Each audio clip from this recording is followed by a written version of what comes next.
monsieur. Ronald, salut à toi. Bonjour à tous, Comment vas-tu? très bien et toi? Ouais, super, merci beaucoup.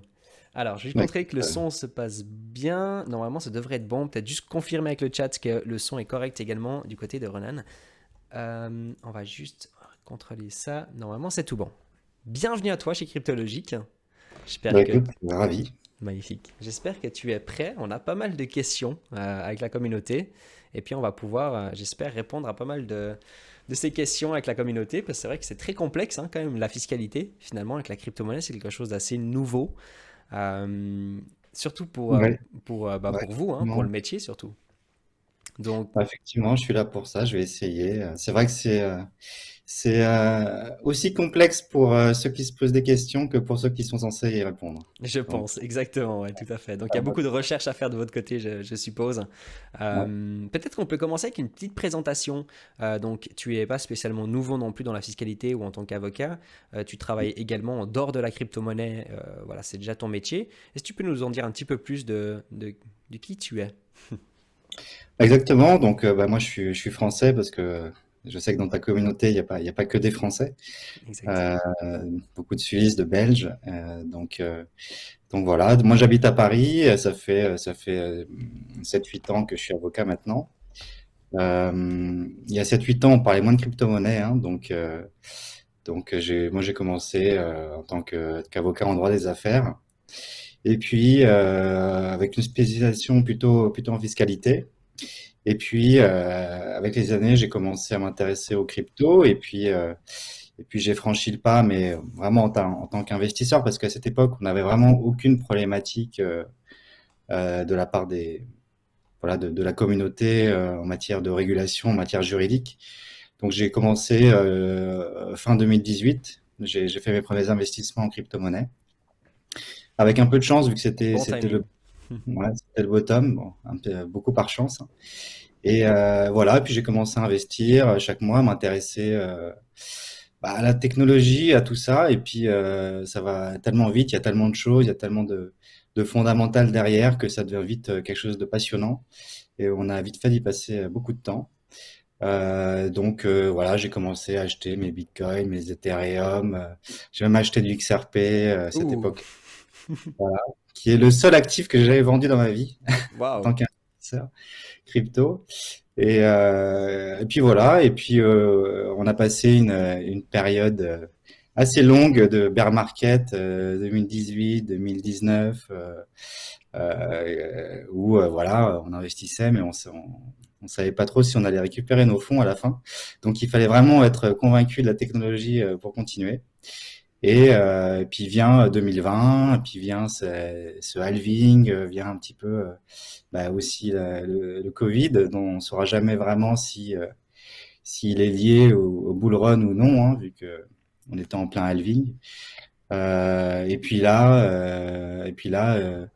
a eu un engouement énorme de la part des gens, une arrivée énorme de la part du public, et puis en même temps le législateur qui se saisit de toutes ces questions au niveau fiscal principalement, et puis au niveau ouais, de régulation, au niveau des ICO pour encadrer tout ça. Il y a eu voilà un engouement de plus en plus prononcé. Et donc moi à ce moment-là, j'étais avocat, puis investisseur, et puis de plus en plus de gens m'ont demandé mon avis, et donc on a commencé à travailler ensemble. Et au fur et à mesure, bah voilà, j'ai développé une compétence en matière de crypto-monnaie, avec pas beaucoup de lois et de décrets, de régulations, de textes pour pouvoir m'appuyer, mais on a tous avancé ensemble. Et puis maintenant, voilà, on est à l'aube d'une adoption de masse qui s'apprête à être vraiment très intéressante. Et puis au niveau de la régulation, on avance avec le législateur, avec les problématiques des gens au quotidien. Comment on peut faire, comment on peut gérer telle situation. La loi n'est pas forcément toujours en adéquation avec bah, la problématique des gens au jour le jour, hein, que si je fais des paiements par carte, comment je déclare mes plus-values, par exemple, ou voilà, ou d'autres problématiques de droit. Donc on en est là maintenant et je suis toujours très heureux d'aider la communauté crypto à avancer dans un monde très incertain pour l'instant. Mhm. Magnifique, super. Avant qu'on parte un tout petit peu sur des questions, tu as également un Twitter, donc tu as ton Twitter Mhm. personnel, c'est pas spécialement en rapport avec ton cabinet, et là-bas tu aides également des gens, donc tu essaies de répondre un tout petit peu, voilà, typiquement à des questions, tu essaies de mettre en avant certaines choses. Est-ce que tu peux nous en dire un Exactement. petit peu plus quel est le but finalement de ton Twitter aussi? Voilà, moi j'étais sur Twitter, j'avais un compte que j'avais ouvert il y a quelques années pour un petit peu suivre voilà, les gens qui parlaient de crypto-monnaie, mais moi j'étais pas un acteur jusqu'à 2020. Voilà, je postais rien, je regardais le contenu. Et puis à partir de 2020, je commençais à me dire, bah écoute, il y a des gens voilà, qui se posent des questions, pourquoi pas commencer à y répondre, même si moi j'avais pas encore à l'époque toutes les réponses et je les ai toujours pas, vu que même le législateur ne les a pas toutes. Mais je me suis dit, bah écoute, autant aider. C'était complètement bénévole, hein, c'était Mhm. voilà, bah il y a des gens qui se posent des questions, qui sont pas du tout dans le milieu et qui ont voilà et qui ont plein de questions. Et l'idée c'était voilà d'essayer de les aider, de leur dire mon sentiment en tout cas, même quand j'étais pas quand j'avais pas toutes les solutions. Et voilà. Et puis le compte s'est développé. Et puis voilà, maintenant j'ai quelques abonnés. Et puis dès qu'ils me posent des questions, j'essaye d'y répondre autant que je peux. Il y a de plus en plus de demandes, donc c'est de plus en plus difficile. Mais Je pense, les gens ils vont en profiter tant que c'est encore gratuit si je peux dire ça. Donc oui, je bah pense. après c'est gratuit, mais il faut faire. C'est- Moi, quand je réponds aux gens, je réponds le plus possible, évidemment. Et comme ça leur donne une idée, puis ça leur permet d'avancer. Et puis comme je dis, il y a voilà, il y a des gens dans la communauté, il y a des jeunes, des gens qui n'ont pas forcément les moyens de se payer un avocat, Mhm. de consultation qui peut vite être cher, hein. Donc, on peut les aider le plus qu'on peut, prendre du temps. Je prends du temps chaque jour le plus possible pour répondre à toutes leurs questions. Et, euh, et voilà, donc je pense que de toute façon, c'est donnant-donnant. Moi, j'ai toujours considéré dans la vie qu'il fallait donner aux autres pour pouvoir recevoir. C'est vrai, Donc plus on donne aux gens et plus ils nous rendent en retour. c'est Donc, euh, juste. donc c'est quelque chose que j'essaye d'appliquer le plus possible. Alors bien sûr, en ce moment, on bosse beaucoup, beaucoup. Voilà, on bosse des 12, 13, 14 heures par jour. Donc après, on a un petit peu de temps pour répondre aux questions, mais Tout à fait, on ouais, essaie c'est de fou ça. faire du mieux qu'on peut. Alors, c'est tout ce temps-là est vraiment dédié pour la crypto-monnaie ou est-ce que c'est un mélange? Non, alors moi je travaille, moi j'ai deux activités, c'est-à-dire que je travaille pour un cabinet international en tant qu'avocat fiscaliste international dans un cabinet à Paris qui traite des problématiques françaises et internationales, qui me prend pas mal de temps tous les jours.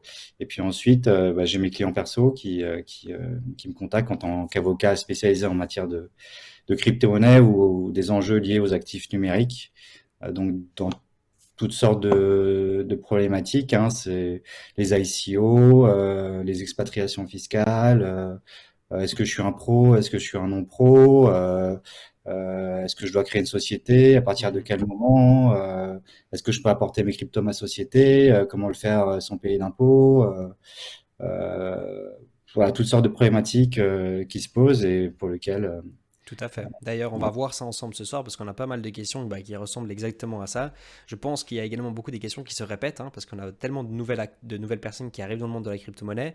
Ils apprennent un petit peu ce que c'est la crypto-monnaie, ils y goûtent, ils y investissent, puis finalement, bah, ils ont peut-être une plus-value. Et c'est seulement à ce moment-là qu'ils vont commencer à se poser des questions. Ah, qu'est-ce que je dois faire maintenant? Donc en fait, on a constamment en fait, des personnes qui sont en train de se poser justement ces questions de qu'est-ce que finalement il faut faire avec ces crypto-monnaies.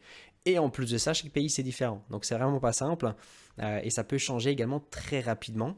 Entre 2017 et aujourd'hui, en 5 ans, beaucoup de choses ont déjà changé, beaucoup de choses se sont mises également en place, parce que c'est vrai qu'à l'époque, quand j'avais aussi typiquement fait une interview en 2018, c'est vrai que c'était très compliqué, on n'avait pas encore toutes les réponses. Aujourd'hui, on en a bien plus. Les pays, les États sont en train de se mettre également en place pour pouvoir mettre un petit peu plus de régulation, ce qui est une bonne chose, hein, naturellement.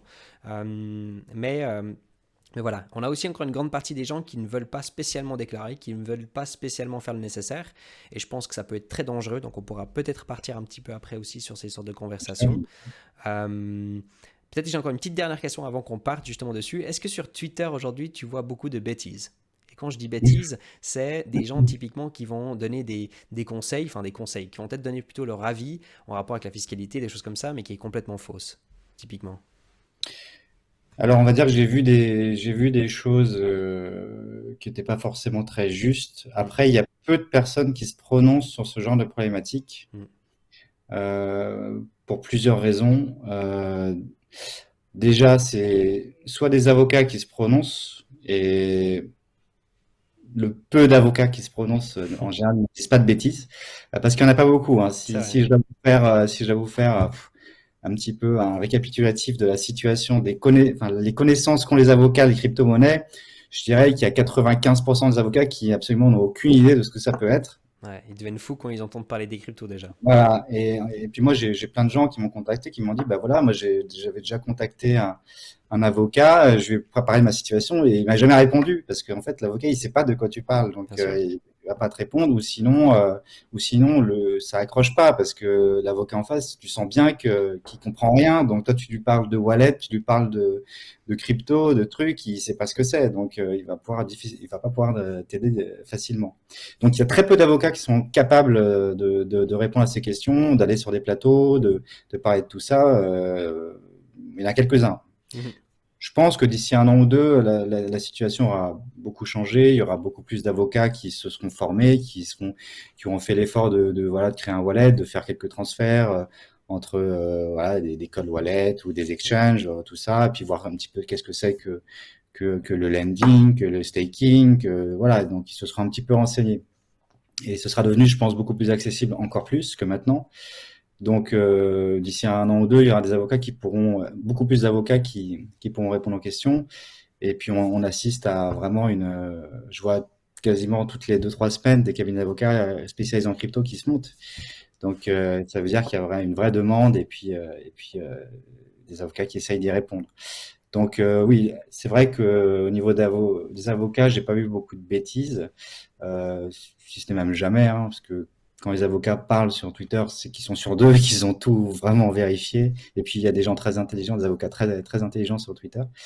J'ai vu quelques bêtises effectivement sur des gens qui n'étaient pas avocats et qui pensaient savoir beaucoup de choses, mais bon, c'est la problématique dans beaucoup de domaines. Il y a des gens qui pensent tout savoir et qui disent des choses qui sont pas forcément vraies. Voilà.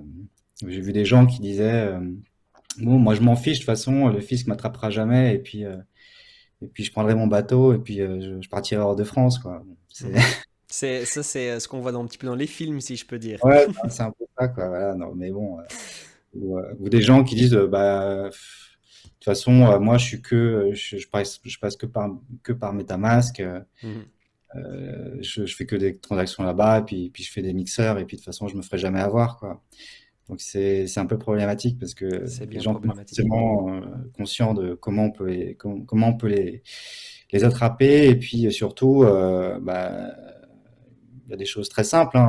On sait pas trop d'ici 5, 10 ans comment on pourra où en sera le fisc par exemple pour vous attraper et la prescription est 10 ans quand on fraude. Donc ils pourront revenir 10 ans en arrière et peut-être que d'ici Intéressant. 5, 10 ans, ils pourront retracer tous les adresses, tous les wallets, et puis toutes les transactions, et jusqu'à vous avoir. Donc, en fait, ce que font les gens maintenant, ça peut avoir une incidence d'ici 5, 10 ans. Donc, il faut faire attention aussi C'est tout à à tout fait ça. juste. Et d'ailleurs, il faut, enfin, en tout cas ici en Suisse aussi, j'ai déjà eu l'opportunité de voir des entreprises qui sont en train de travailler sur la traçabilité, typiquement, des transactions Bitcoin. Il faut savoir que même quand on utilise un mixeur, aujourd'hui, on est quasi capable, à 99% sûr, de retrouver les Bitcoins qui sont rentrés dans un mixeur et qui Mm. ressortent. Même que pardon, ce ne sont pas les mêmes Bitcoins, on arrive des fois quand même à les retracer. Et c'est vrai ils sont assez doués justement pour pouvoir retracer justement un tout petit peu ce qui se passe dans le monde de la crypto-monnaie. La blockchain, c'est quand même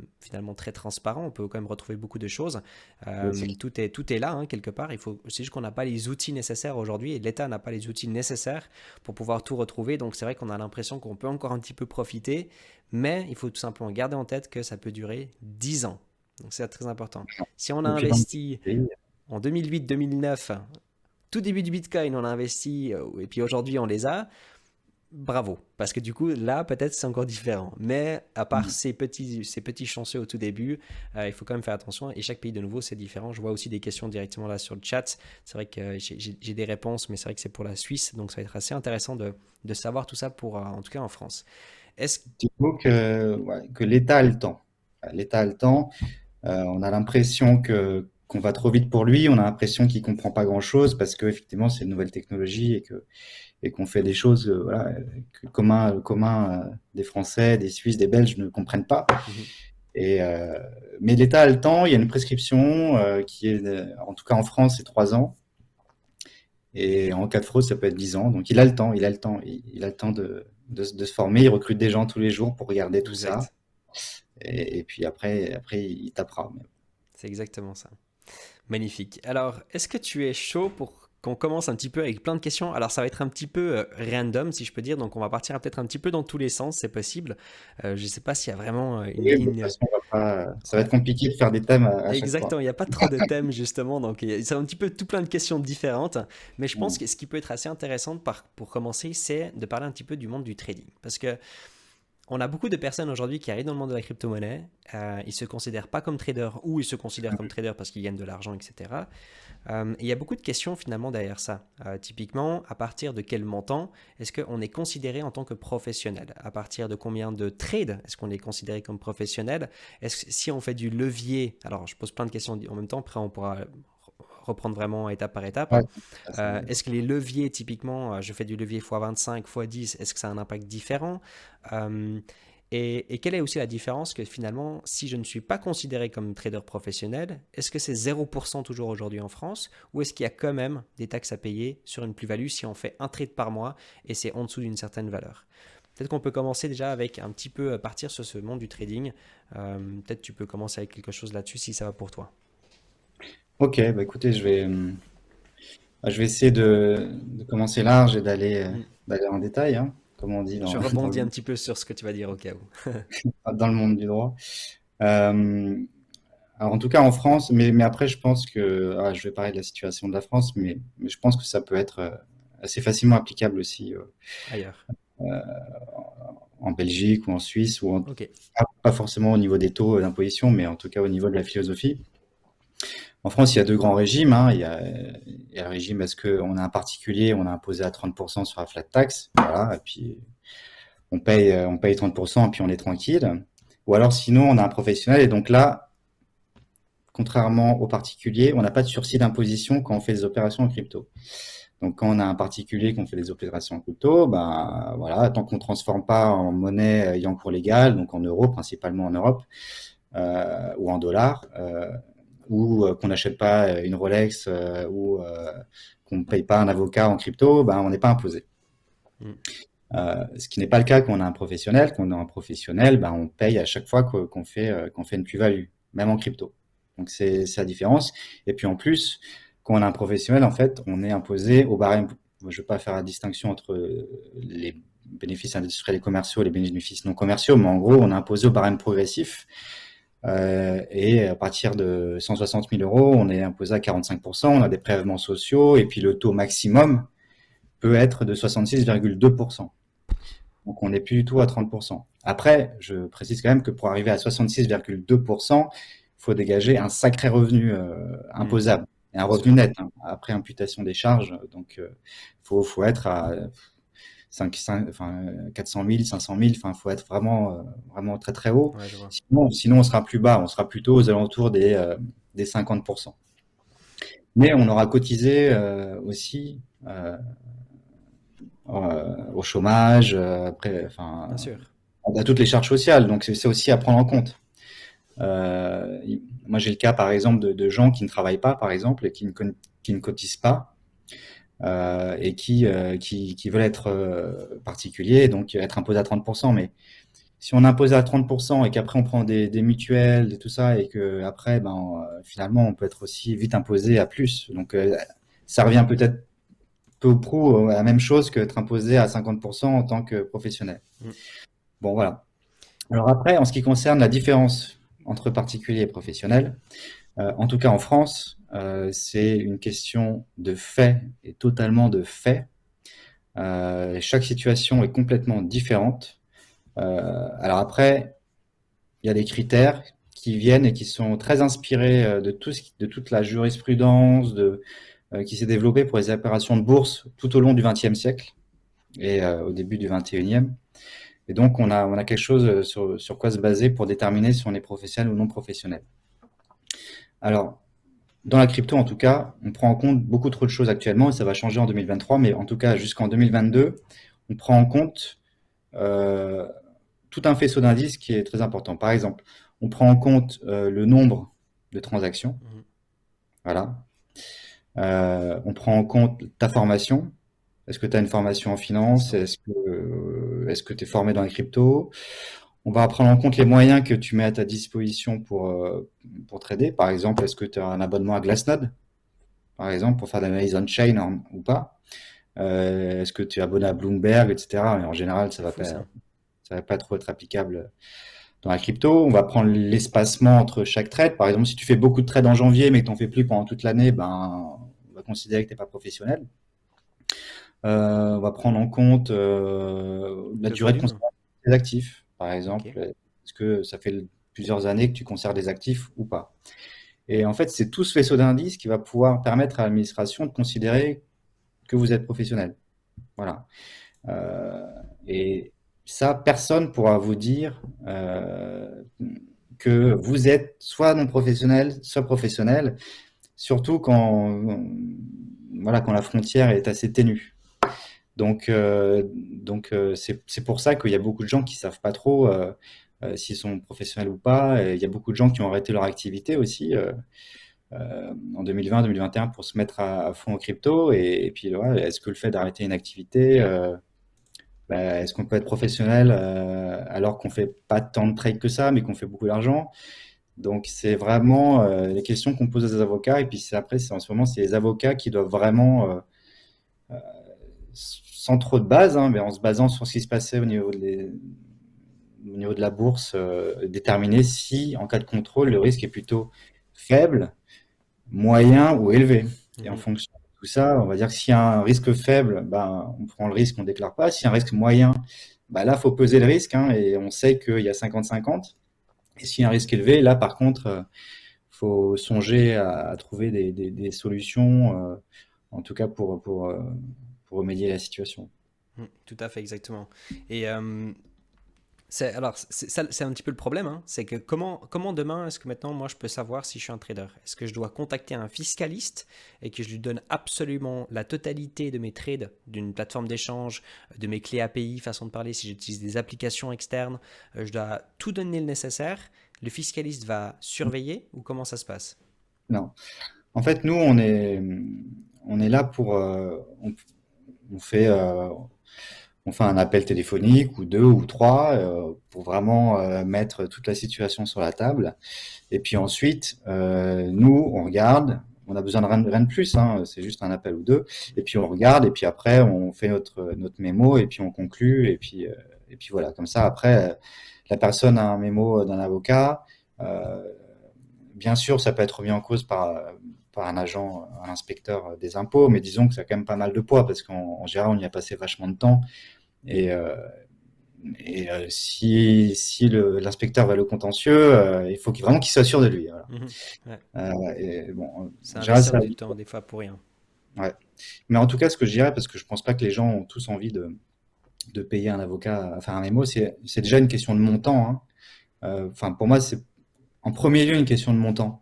C'est-à-dire que si on parle de 10, 20, 30 000 euros, 40 ou même 50 000 euros, même un peu plus, on peut très bien, à titre particulier, voilà, se dire bon, est-ce que j'opère vraiment comme un professionnel et puis en tirer ses propres conclusions et se dire bon, je vais pas payer une consultation d'avocat pour ça. Bien sûr. Et c'est clair, voilà, sauf si vraiment on est perdu, mais en général, on arrive quand même à trouver des informations sur Internet. Il y a quand même de l'information qui est donnée gratuitement. On peut se faire une idée et se dire, voilà, bon, bah, je pense quand même que je suis pas vraiment un professionnel, donc je vais me déclarer en non pro.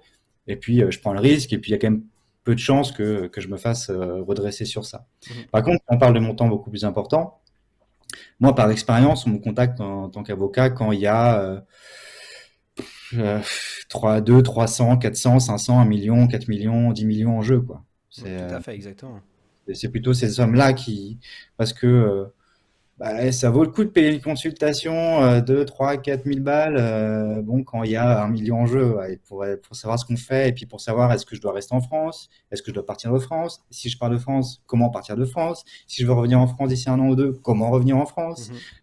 et tous ces sujets à traiter. Donc, à partir de ce moment-là, ça vaut la peine. Mais je dirais qu'en dessous de 100 000 euros, on pourrait peut-être se faire l'analyse soi-même et se dire que bon, en tout cas, prendre le risque. Tout à fait. Et quand on parle de 100 000, typiquement, on parle pas de bénéfices purs, on parle de brut, Bien sûr, de brut, c'est-à-dire. Non, pardon, de net. On de parle de net. net. Ok, très important. Et en tout cas, alors je sais qu'en Suisse, c'est comme ça que ça se passe. En France, est-ce que c'est la même chose? Si à la fin de l'année, je vais donner un exemple, j'ai 1 million d'euros de net à la fin de l'année, donc je déclare mon argent, je dois payer des impôts dessus, euh, et j'ai 400 000 euros peut-être d'impôts, peut-être, je donne un exemple. Et la première semaine de janvier l'année prochaine, je perds le montant de 1 million d'euros. Je dois tout de même payer mes 400 000 euros, on est d'accord? Alors, en fait, ça dépend. Ça dépend si tu es un pro ou si tu pas un pro. Si tu es considéré comme professionnel. Oui, si tu es payé comme professionnel, oui. Même si, voilà, donc c'est vraiment à la fin de l'année, le 31 décembre, où c'est ça, c'est le montant qu'on a. On fait notre déclaration d'impôt, façon de Mm. parler. Et tout ce qui se passe l'année prochaine, on ne peut plus rien déduire de ce qui s'est passé l'année d'avant. Non, mais par contre, tu déclares une énorme perte au titre de l'exercice suivant. Ah, on peut déclarer les pertes, parce qu'en Suisse, on ne peut pas Euh, déclarer les pertes dans le trading, si je ne me trompe pas. ah, bah, ça dépend, oui, bah, ça dépend en fait, ça dépend si tu as une société, si tu pas une Ah, ok, société, ça dépend de plusieurs paramètres. Si tu as une société, hmm, ça génère une perte intéressant. reportable indéfiniment dans le temps, en tout cas en France. Et Ok, donc, tu peux l'imputer sur tes bénéfices futurs. C'est-à-dire que dans le futur, si tu fais des bénéfices, bah, tu ne seras pas imposé parce que tu auras une grosse perte à imputer chaque année. Voilà. d'accord, je vois, ok. C'est vrai qu'en Suisse, c'est considéré comme un hobby du moment qu'en fait on est dans la perte, et on est quand même imposé du moment qu'on gagne de l'argent quand on est en tant que professionnel. Donc C'est pas si avantageux que ça. non, c'est pas avantageux. Et ça, c'était une déclaration, enfin, d'une entreprise de Lausanne qu'on a eue il y a même pas un mois encore en arrière. Après, je dois quand même avouer que j'ai souvent été écouté pas mal de personnes différentes. J'entends encore aujourd'hui des gens qui disent pas toujours la même chose. Donc c'est vrai que c'est très compliqué en tant qu'investisseur, en tant que personne active, de vraiment savoir qu'est-ce qu'il faut réellement faire. Parce que, et je pense que c'est là où c'est très important, du moment qu'on a beaucoup d'argent dans la crypto, de avoir vraiment une personne à notre côté, un mentor quelque part ou un fiscaliste qui est constamment là puis qu'on puisse justement poser des questions en cas de besoin parce que c'est vrai que ça change vraiment souvent et puis on n'est pas en train de regarder constamment comment ça se passe. Mais ça c'est intéressant du coup Oui, en rapport avec les pertes. oui. Non, mais c'est clair qu'il y a cette notion d'insécurité juridique qui pèse à la fois sur la personne concernée et puis à la fois sur le conseil juridique.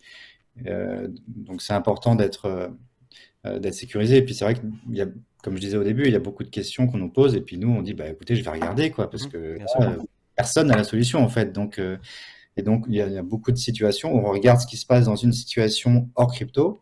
Et puis on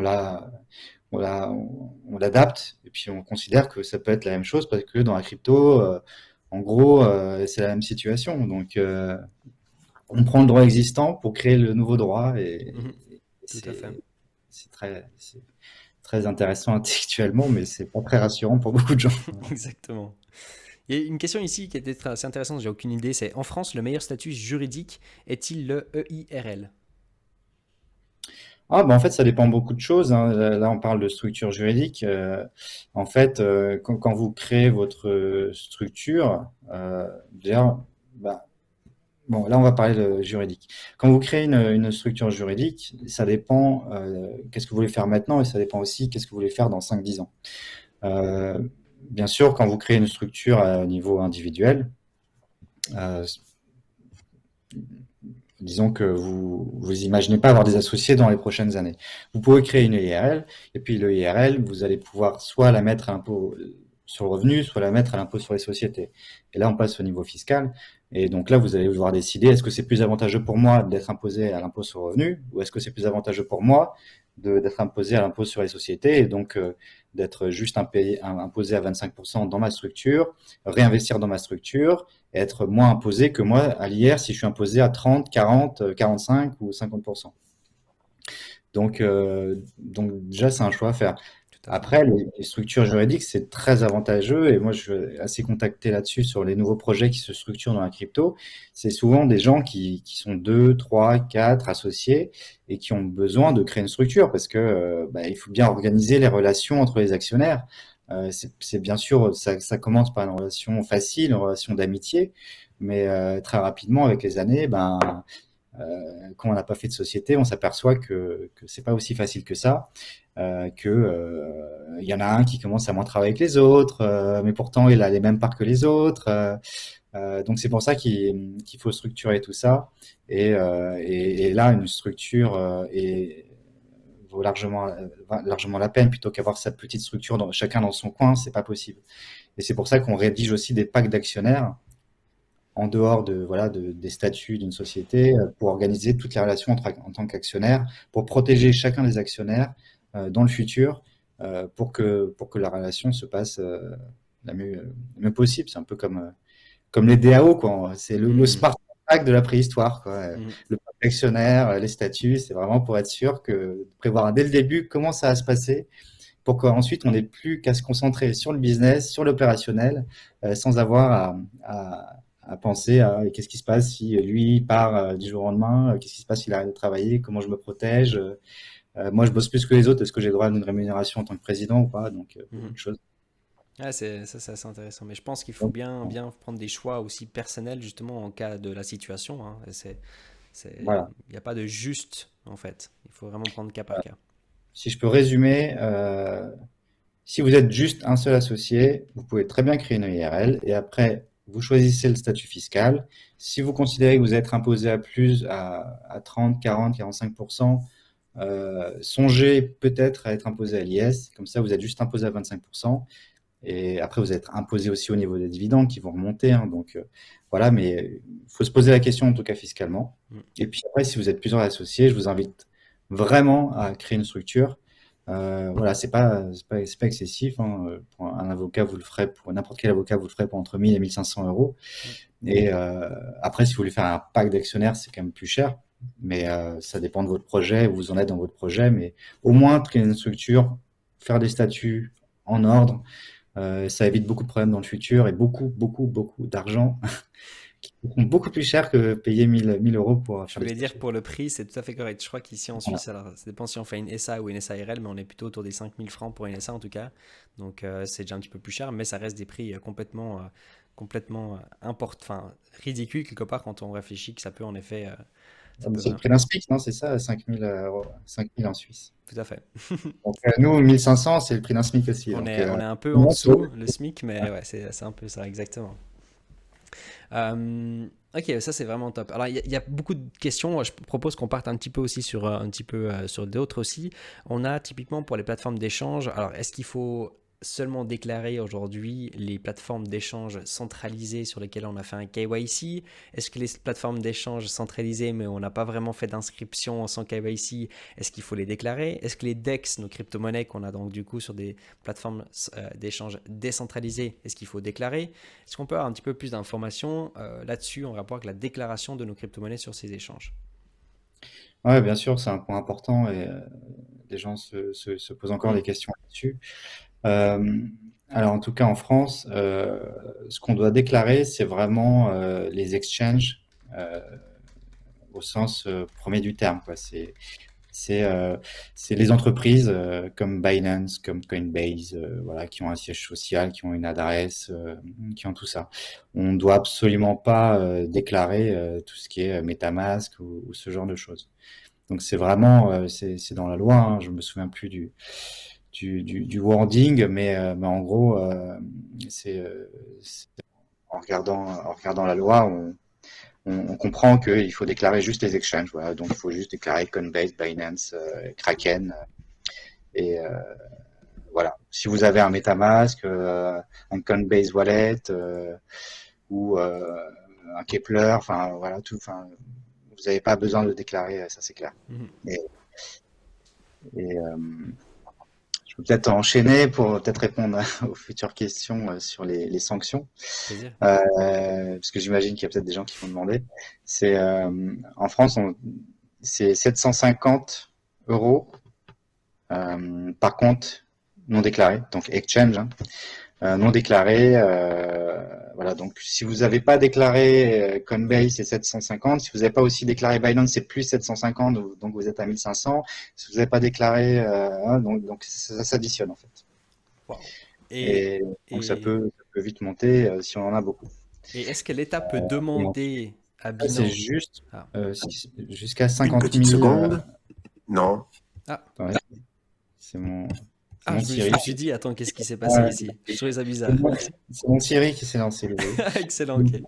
Ce que je disais, que c'était juste 50 000 euros. Ça, c'est sanctions que j'ai dit, donc 750 par exchange non déclaré. Et si vous avez un portefeuille de plus de 700 de plus de 50 000 euros, ça passe à 1500. Donc, bah voilà, si vous avez pas si vous avez deux comptes Coinbase et Binance, ben vous allez vous prendre 3 000 euros d'amende. Ça, c'est hallucinant. Mais ça veut dire que moi, par exemple, Binance, qui existe maintenant depuis un moment, ici en Suisse, par exemple, on est plutôt sur du 5 ans. Quand on oublie nos crypto-monnaies, il n'y a pas eu de trading, rien. On peut, par exemple, prendre un Bitcoin qu'on a acheté il y a plus de 5 ans en arrière. Aujourd'hui, on veut le vendre. On est imposé à 0% en Suisse. Je ne sais pas si en France, si c'est la même chose ou si c'est 10 ans. Euh, Est-ce que si j'oublie des bitcoins ou j'oublie des crypto-monnaies sur une plateforme d'échange centralisée, typiquement sur Binance, je ne fais rien avec durant des années et donc j'ai pas fait cette déclaration. Et demain, l'État veut travailler avec Binance, veut travailler avec Coinbase, ce qui est tout à fait possible, hein. Donc ils vont en effet pousser l'information. Ouais, Et ça va sûrement se passer d'ailleurs, hein. C'est là où ils sont très forts, c'est qu'ils peuvent justement imposer ces choses-là pour les plateformes d'échange centralisées, je répète, c'est pas décentralisé.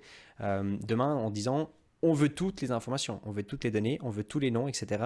Et c'est là où ils vont commencer en effet à mettre après leurs algorithmes et de pouvoir en effet contacter les personnes qui n'ont pas déclaré et là de poser beaucoup d'amendes pour toutes ces personnes.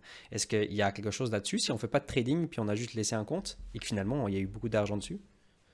Oui, bah effectivement, en fait, en France, on doit vraiment déclarer tous les comptes à l'étranger, Malade. et puis les comptes crypto, même si on a même perdu de l'argent, si je puis dire. Bien sûr, ouais.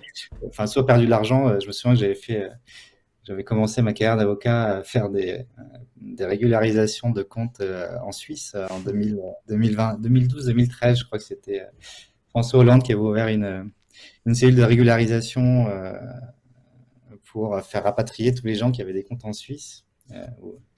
Euh, parce que les gens n'avaient pas déclaré leur compte. Et puis Mhm. déjà, ils se prenaient les amendes. Et donc pour la crypto, c'est pareil, c'est-à-dire que même si on a zéro, mais qu'on a ouvert, on doit déclarer. Waouh. Ok, c'est Par, fou. par contre, si vous en apercevez que vous l'avez pas fait, en mai, vous le faites là, en mai, et puis le fisc vous dira jamais rien. Mhm. Tant qu'on n'a Euh, pas eu l'amende et puis on voilà. déclare quand même entre deux, c'est le plus important. Cette amende, je vais pas dire qu'elle est théorique, hein, parce que c'est pas vrai. Si vous prenez un contrôle fiscal et que et qu'ils s'aperçoivent de tout ça, ils vont vous l'appliquer. Euh, ou en tout cas, il y a forte chance qu'ils vont vous l'appliquer. Mais par contre, vous pouvez tout à fait régulariser la situation. Moi, je connais énormément de personnes qui n'ont pas pensé à déclarer leur compte en 2018, 2019, 2020 et qu'ils font en 2021, qu'ils font en 2022, puis voilà. Et puis après, c'est couvert. Et puis vous. De toute façon, il y a eu très peu de contrôle fiscal, hein. Moi, en tout cas, j'en ai pas eu connaissance. J'ai peut-être des collègues, des confrères qui ont eu des contrôles fiscaux en matière de crypto, mais je suis pas sûr que le fisc ait commencé à en faire beaucoup. Ouais, ah, c'est fou ça. Je trouve ça assez hallucinant en effet, ces choses et c'est très important d'être au courant, hein. Je veux dire, on a beaucoup de personnes Mm. justement qui sont en France, qui ont des comptes, il y a forte chance que la majorité des gens, et je pense réellement que plus de 50% des gens n'ont pas déclaré aujourd'hui leur compte exchange. Alors, quand on parle peut-être juste, c'était des questions un petit peu basiques, mais qu'est-ce qu'il faut faire pour déclarer notre compte? Est-ce que c'est un, comment ça se passe? Je veux déclarer mon compte Binance en France. C'est sur donc la déclaration d'impôt, je suppose, à la fin de l'année. Qu'est-ce qu'on doit déclarer? Est-ce que c'est juste le chiffre de combien de crypto-monnaies on a en disant ces crypto-monnaies-là, ces cryptos sont sur Binance? Ou est-ce qu'il faut donner le compte officiel? Non, non, bah, la France, on n'est pas encore un pays totalitaire. Donc, elle va pas vous demander combien d'argent vous avez sur votre compte bancaire, hein. De toute façon, je suis pas sûr qu'elle en aurait le droit légalement. Mm. Donc, en fait, la seule chose que vous demande l'État, c'est de lui dire combien de plus-value vous avez fait. Voilà. Et de les calculer vous-même. Après, elle se réserve le droit d'aller vérifier si vous l'avez bien fait. Et ensuite, de déclarer vos comptes à l'étranger. Mais quand vous déclarez vos comptes à l'étranger, vous donnez jamais le montant que vous avez sur ce compte. Mm. Ouais, je vois. Après, vous allez me dire que de manière indirecte, vu qu'ils demandent dans la déclaration des plus-values la valeur globale du portefeuille, on peut dire qu'ils sont au courant de tout ce que vous avez, même avec vos comptes C'est ça. à l'étranger. Effectivement. C'est un bon point. C'est effectivement, je viens d'y penser. Mais effectivement, en tout cas, quand vous déclarez vos comptes à à l'étranger, vous n'avez pas besoin de mettre le montant, en tout cas. Ce que vous avez sur Binance, Coinbase, vous devez juste mettre. C'est une annexe qui s'appelle l'annexe 2086, si je me souviens bien, qui est une annexe à votre déclaration 2042C que vous déclarez en mai, et dans lequel vous devez mettre voilà l'adresse de la plateforme, votre numéro de compte, etc. Toutes sortes d'informations. Voilà. Mhm. Ok, très intéressant. Ouais, est-ce qu'il y a des questions ici sur le chat? Si on n'a pas fait de KYC sur une plateforme d'échange centralisée, est-ce qu'il faut quand même déclarer? Alors, légalement, je suppose que oui.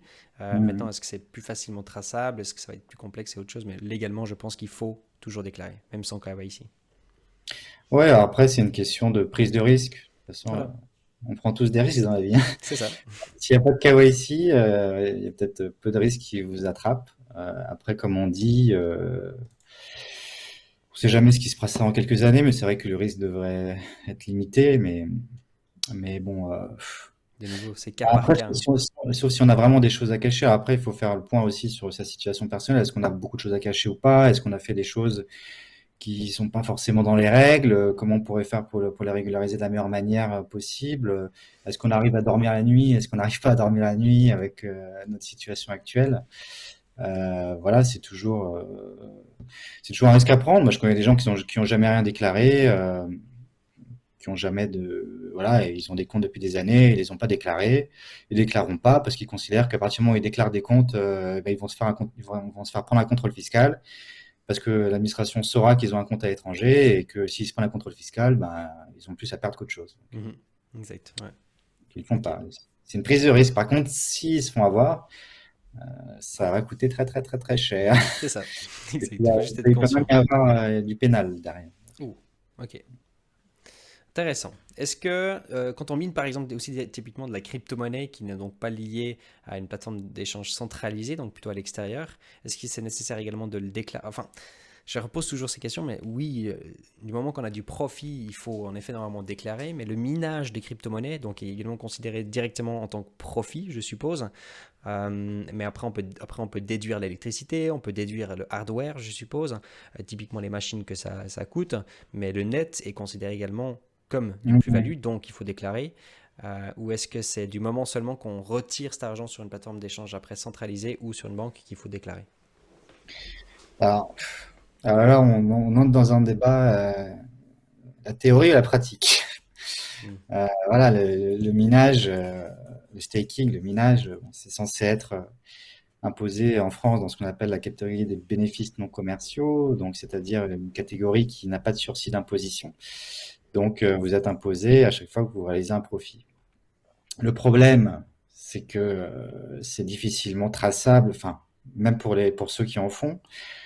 Souvent, ouais, on a des récompenses voilà, en plein de tokens, et puis après, soit on les change en d'autres tokens, et puis après, on perd le fil de qu'est-ce que j'ai généré en minage et qu'est-ce que j'ai généré en tant que gestion de mon patrimoine Hmm. financier imposé à 30%. Donc, c'est difficile de répondre à ces questions parce que je pense que c'est plutôt un arbitrage entre bah, quel pourcentage représente le minage versus quel pourcentage représenterait une cession en tant que flat tax à 30%. Voilà. Hmm.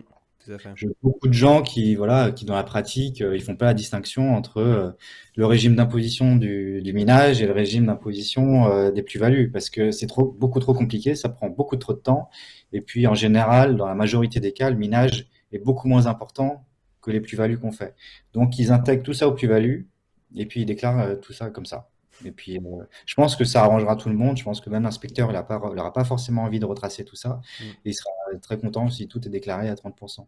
Mais par contre, moi, en tant qu'avocat, je peux pas dire déclarez tout à 30% et faites pas distinction, hein, parce Mm. que c'est pas comme ça selon les textes. Mais il y a la pratique et il y a la théorie.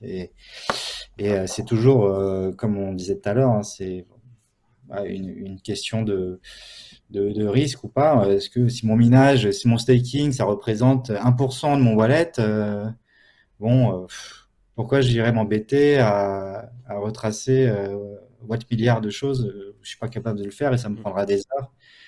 Alors que par contre, si minage, ça représente 80% de mon activité, là, c'est différent, hein. Tout à fait, exactement. Ok, intéressant. Il y a tout ce qui est lié au DeFi aujourd'hui. Alors le DeFi depuis 2018, hein, que ça commence vraiment à prendre en effet un petit peu plus d'ampleur. Ça s'est vraiment mis en place d'ici 2020-2021. De plus en plus de personnes l'utilisent. Donc dans le DeFi, quelque part, je peux également parler un tout petit peu du farming sur toutes ces plateformes d'échange aussi qui sont malheureusement pas du tout contrôlées. Beaucoup de risques, des gens qui perdent aussi des grandes sommes d'argent. Très peu de régulation aussi là derrière, ce que je pense qu'il va venir aussi par la suite. Aujourd'hui, ça se passe comment un petit peu du monde du DeFi? Si moi, aujourd'hui, je viens avec 100 000 dollars et je fais que du DeFi, je fais rien d'autre. Je reste avec disons, mes stablecoins, je vais commencer à m'amuser et qu'est-ce que je dois déclarer et qu'est-ce qui se passe? Au niveau de la DeFi, c'est pas encore, c'est pas, enfin, il n'y a pas de régulation en France Hmm. sur la DeFi en fait, hein. C'est des questions qu'on se pose à chaque fois. Est-ce que ça doit être considéré comme des intérêts? Donc même pas de la crypto, hein, juste des intérêts qu'on touche voilà, en rémunération d'un prêt qu'on fait, ou est-ce que ça doit être imposé à 30% parce que voilà, quand on fait ce genre dans la DeFi, on est payé en crypto, hein, donc on n'est pas payé en monnaie encore légale, on n'est pas payé en rémunération d'un service, d'un bien, quoi que ce soit. Donc normalement, on devrait tomber dans la flat tax de 30%. Mais comme tout, la législation pourrait évoluer. C'est une vraie problématique qui est en train de monter beaucoup, hein, parce qu'il y a de plus en plus de gens qui recourent à ce genre de méthode, hein, déjà depuis 2020, donc ça fait bien un an ou deux que c'est bien démocratisé. En toute honnêteté, moi, j'ai pas encore eu le cas. J'ai lu des choses sur le sujet. J'ai eu des gens qui m'ont parlé de ça. En fait, je pense que ça dépendra si vous êtes un pro ou si vous n'êtes pas un pro, hein. Je pense que Ouais, si vous c'est c'était toujours un, ma... voilà. On en revient un petit peu toujours à la même chose, hein. Si vous faites un petit peu de lending, de farming, voilà, ce genre de choses, que vous êtes un particulier, que vous avez votre activité de votre côté, j'ai envie de vous dire, pourquoi pas le déclarer à 30%. Hmm. Si vous êtes un vrai professionnel, bah, dans ce cas-là, vous le déclarez comme des intérêts, tout simplement. Et est-ce qu'on est considéré en tant que pro ou pas?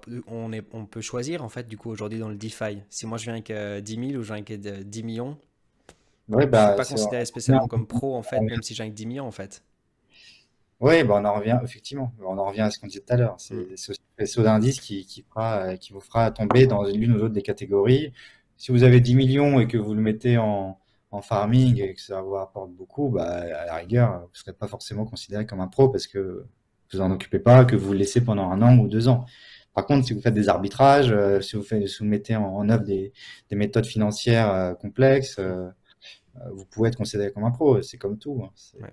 Ouais, de nouveau, là, on peut rentrer après dans les Mm. détails, dans le sens qu'après, on peut aussi rentrer, on peut déléguer notre argent, donc on peut donner notre argent à une entreprise qui va s'amuser sur le DeFi. Est-ce que du coup, on peut aller dans tellement de détails finalement en parlant seulement du DeFi, mais je pense que c'était important Mm. d'avoir un petit peu déjà une idée claire de comment ça se passe actuellement en France. Et puis, comme beaucoup d'endroits, en effet, le DeFi, il n'y a pas assez de régulation pour l'instant. Je pense, pardon, je pense qu'il faut encore en effet attendre. Mais ça va venir, c'est pour ça qu'il faut quand même être, il faut quand Ouais, même faire un petit peu ça va attention. venir de plus en plus, mais je pense que c'était pas trop la problématique des gens. Je pense qu'en fait, moi, je vois ça en tant qu'avocat, hein, parce que, en gros, quand tu es avocat, tu revois les problématiques qui remontent au fur et à mesure et en Mm. fonction du besoin des gens qui ont besoin d'avocats. Et c'est vrai qu'en 2020, 2019, 2020, il n'y avait pas trop de problématiques de tout ça, alors que ça existait déjà, mais je pense que les gens se prenaient pas la tête Ouais. et ils déclaraient comme ça à flat tax, et puis ils se posaient pas trop de questions, en fait. Et puis, plus il y a des montants importants, et plus les gens ils se posent des questions, évidemment, et plus les problématiques sont mises sur la table des avocats. Et puis après, une fois que les avocats réfléchissent, qu'ils font des articles, c'est mis sur la table du législateur, et puis le législateur, voilà. Mais au niveau du législateur, il est à 10 000 kilomètres du lending, des pools et machin, c'est pas des cryptos, Mhm. Tout à fait, donc voilà. exactement. Euh, J'aimerais bien parler un tout petit peu des ICO en général. Alors, on a les ICO, on a les IDO, on a les IGO, on a un tout petit peu maintenant tous ces nouveaux termes aussi qui sont en train de sortir. Mais donc, en gros, on part dans de l'investissement crypto avant que la crypto elle sort. On fait de l'investissement en private sale, seed sale, public sale, peu importe. On a une réduction soi-disant sur le prix. Euh, et on peut avoir un token qui sort sur un marché avec du x50, 5000%, waouh, ou avec du x5, peu importe. Comment ça se passe en rapport avec aussi l'ICO? Est-ce qu'il y a quelque chose de spécial à savoir un petit peu là-dessus? En tant Non, qu'investisseur déjà. non, en France, il y a deux points sur les ICO. Il y a ceux qui les font et ceux qui en reçoivent. Ouais. Ceux qui les font, voilà, il y a la loi Pacte qui, qui a été sortie sous le mandat d'Emmanuel Macron, qui est venu encadrer tout ça et qui en gros donne deux solutions pour ceux qui veulent faire des ICO. C'est soit obtenir un visa de l'AMF, qui est l'autorité financière en France, et qui va vous donner un visa et qui va vous permettre de dire aux gens, bah, investissez dans mon ICO parce que moi, j'ai donné toutes les garanties pour que il n'y ait pas de blanchiment, qu'on est solide, que voilà, et donc on ira. Ou alors il y a sans le visa, on a le droit de faire un ICO sans le visa, et dans ce cas-là, on n'a pas la garantie de l'AMF, mais ça coûte beaucoup moins cher parce que avoir le visa de l'AMF, ça coûte très très très très cher. Mhm. Donc il y a finalement très peu de projets qui ont fait le visa de l'AMF. Mais en tout cas, c'est encadré pour faire une ICO en France. Donc, on peut tout à fait en faire. Voilà. Pour ceux qui en reçoivent, c'est clairement visé dans, dans la loi concernant la flat tax de 30%, hein, et vraiment marqué que ça concerne aussi les ICO. Et donc, dans ce cas-là, en tout cas, selon moi, c'est le régime de droit commun, c'est-à-dire, euh, bah, vous faites une mise. Par contre, vous mettez, je sais pas, 1 000 € dans une ICO. Ensuite, effectivement, ben, il faut le temps que l'ICO se fasse. Et puis ensuite, vous recevez des tokens.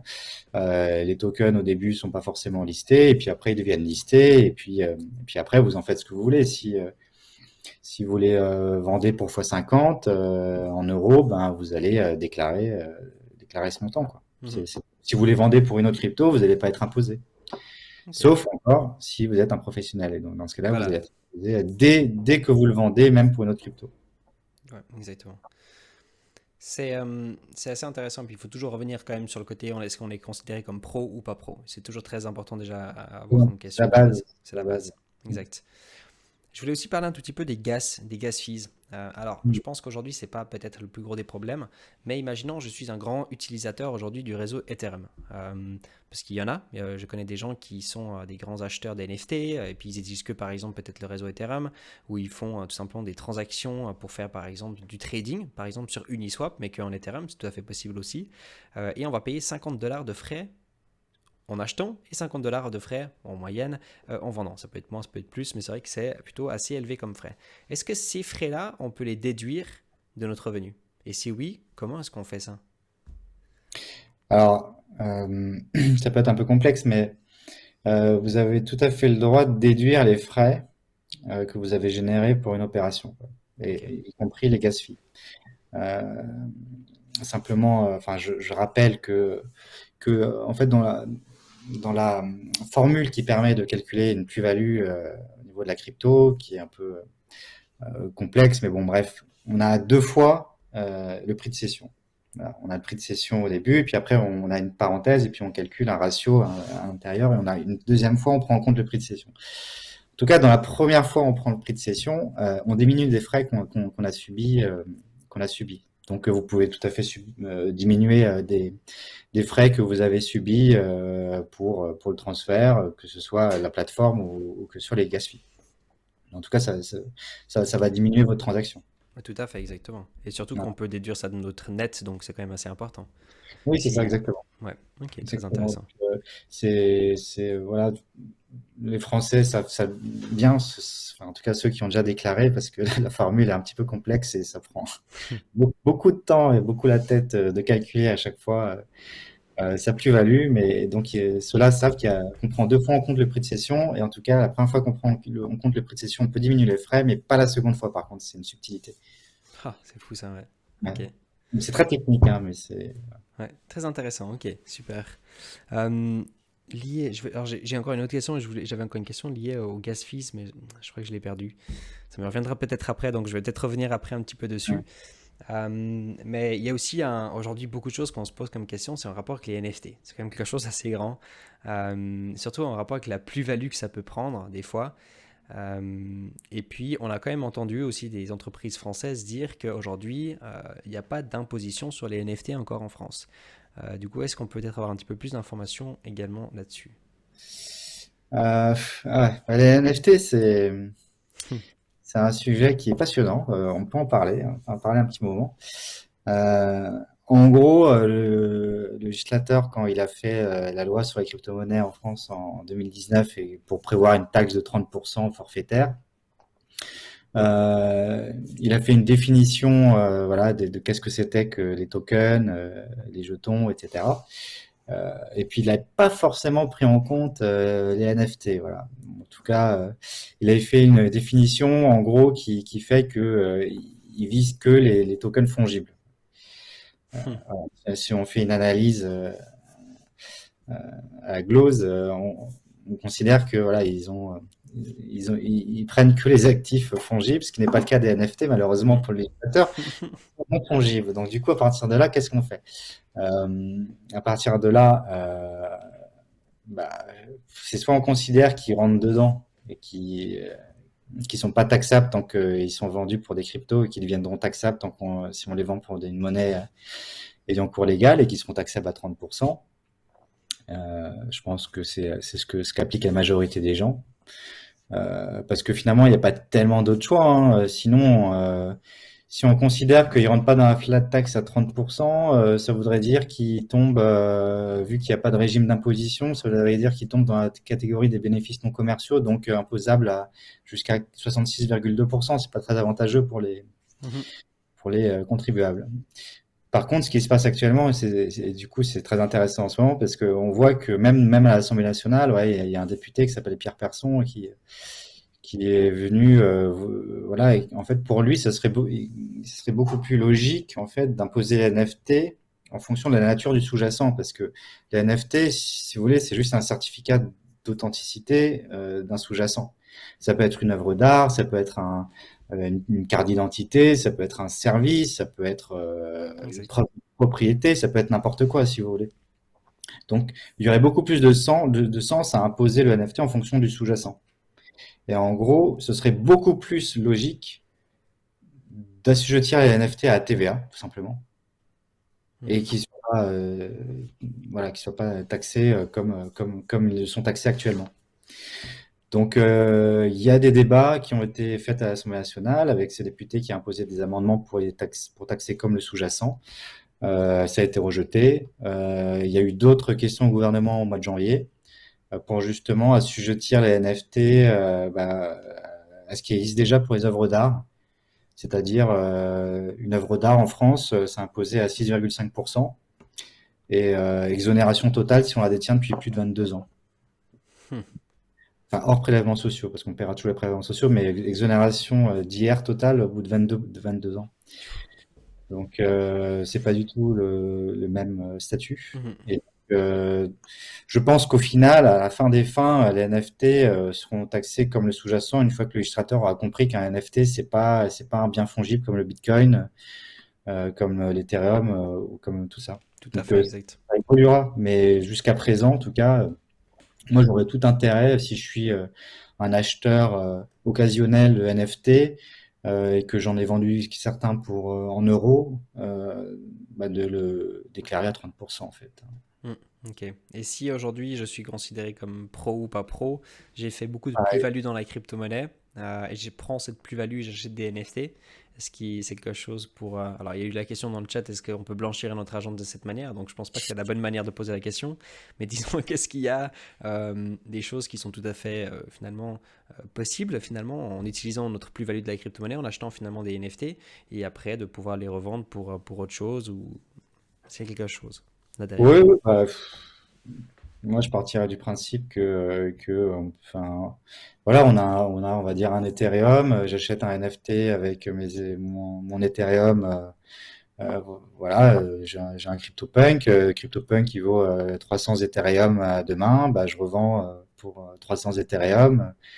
Et puis, vu que j'ai pas transformé en euros, bah, je, je déclare pas, quoi. Ouais, j'ai mes 300. Mais du coup, qu'est-ce qui se passe avec ça en fait? Parce que du coup, on déclare pas, mais il y aura bien un jour où, si, imaginons même, on garde ces Ethers puis on fait rien avec, à un moment donné, ils vont soit être au courant, soit on va vouloir les déclarer. Donc automatiquement, on va quand même être imposé à 30% un jour. Oui, voilà. Automatiquement, quand vous allez vouloir sortir, si vous voulez, en tout cas, si vous voulez pas blanchir de l'argent, vous allez devoir payer de l'impôt. Mais Sauf si on prend une décision, par exemple, de partir peut-être ailleurs de la France et puis d'aller, par exemple, au Portugal aujourd'hui, sur lequel on a 0% si je me trompe pas, si je dis pas de bêtises. ouais, alors faut faire attention à tout ça, hein, parce que il y a beaucoup de gens qui partent trop vite Mhm. et qui s'aperçoivent que c'est pas si avantageux que ça une fois qu'ils sont sur place. En fait, en gros, ils font pas ils regardent un petit peu sur Internet, et ils font pas l'analyse fiscale avant. C'est normal, hein, il faut demander un conseil souvent local, soit au Portugal, soit en Suisse, soit en Belgique, soit à Malte, soit en Estonie ou tous ces genres de pays. Et en général, on lit un petit peu sur Internet, on voit que c'est pas imposé, et puis on y va. Et puis une fois qu'on y est, on se rend compte que bah, c'est peut-être un peu moins imposé, mais que la différence comparée aux 30% de la France n'est pas si monstrueuse, quoi. Mhm. J'ai eu des clients qui sont partis dans des pays et qui finalement se sont aperçus, mais j'avais lu que c'était imposé à 0%, et en fait, c'est pas du tout imposé à 0%. Et du coup, là, branle-bas de combat, on fait quoi? On va où? Ouais. Donc voilà. Mais Bien se effectivement, renseigner avant de partir, déjà. ouais, bien se renseigner avant de partir, déterminer si l'exit tax s'applique à votre cas, parce qu'il y a une exit tax en France, hein. Donc elle s'applique pas dans certains cas, elle s'applique dans certains cas. Donc faut faire attention. Est-ce qu'on garde des biens en France? Est-ce qu'on garde pas des biens en France? Est-ce qu'on part sans laisser quoi que ce soit en France? Ou voilà, il y a toute une sorte de paramètres à prendre en compte. Et ça vaut vraiment la peine parce que c'est un projet de vie, hein, quand on part à l'étranger, ne serait-ce que 2 3 ans, hein, faut être sûr de savoir où on va. En général, on connaît personne là-bas, donc on y va tout seul. On est loin de sa famille, on est loin de ses amis. On peut pas revenir tout le temps en France parce que si on vient trop souvent en France, on va rester résident fiscal français. Mhm. Voilà, il y a toute la gestion fiscale internationale que moi je fais aussi, hein, voilà, il y a beaucoup de gens qui partent à l'étranger, mais finalement ils restent en France. Donc ils ont certes une adresse à l'étranger, mais ils sont pas au courant, mais ils sont toujours résidents fiscaux français. Et donc ça peut poser problème. Bien sûr. Donc faut prendre en compte tout ça. Mais bon, quoi qu'il arrive, effectivement, si on a bien fait l'analyse, si on est sûr de soi, on peut tout à fait aller dans un pays à l'étranger et puis matérialiser sa plus-value là-bas et puis être imposé juste là-bas, hein. Ok, magnifique. Alors, je vois sur le chat, il y a pas mal de. Enfin, il y a eu déjà eu plusieurs personnes qui ont posé la question, et puis ça se passe comment en Belgique? Alors, Mm. est-ce que, peut-être juste dans les grandes lignes en général, est-ce qu'aujourd'hui, si tu as le droit et si tu peux parler également un tout petit peu de la Belgique, est-ce que c'est imposé? Si oui, on est à peu près à combien de pourcents? La crypto-monnaie en général. Et puis, est-ce que le côté pro, alors tu l'avais déjà dit au début, mais le côté pro, professionnel ou non professionnel, est-ce que c'est à peu près la même chose qu'en France? Bah écoutez, enfin, en toute honnêteté, je sais pas. Hmm. Je suis juste avocat fiscal français. Après, je gère les problématiques internationales, mais en fait, c'est impossible pour un avocat de connaître tout le droit dans chaque pays, hein. Je sais qu'il y a beaucoup de gens il y en a, je sais qu'il y a beaucoup d'investisseurs qui sont en Belgique et qui sont pas imposés sur leur plus-value. ce qui fait beaucoup d'avantages là-bas. En tout cas, c'est ce que j'ai cru comprendre.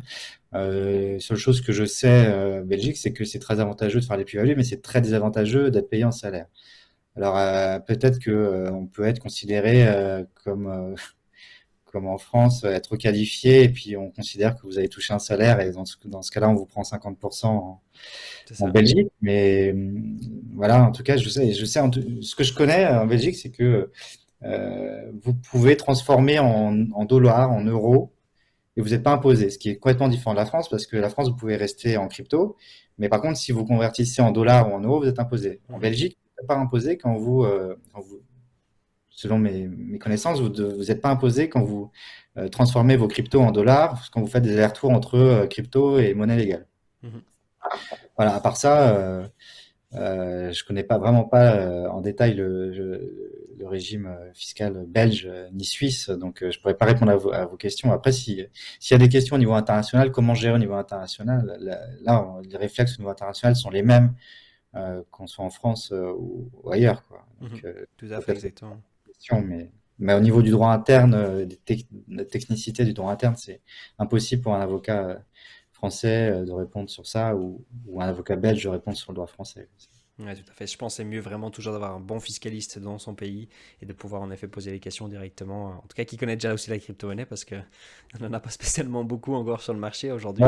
mais je trouve que les Suisses et les Belges ont une appétence financière beaucoup plus importante que les Français. D'ailleurs, Ok. je pense qu'il y a beaucoup d'influenceurs ou de youtubeurs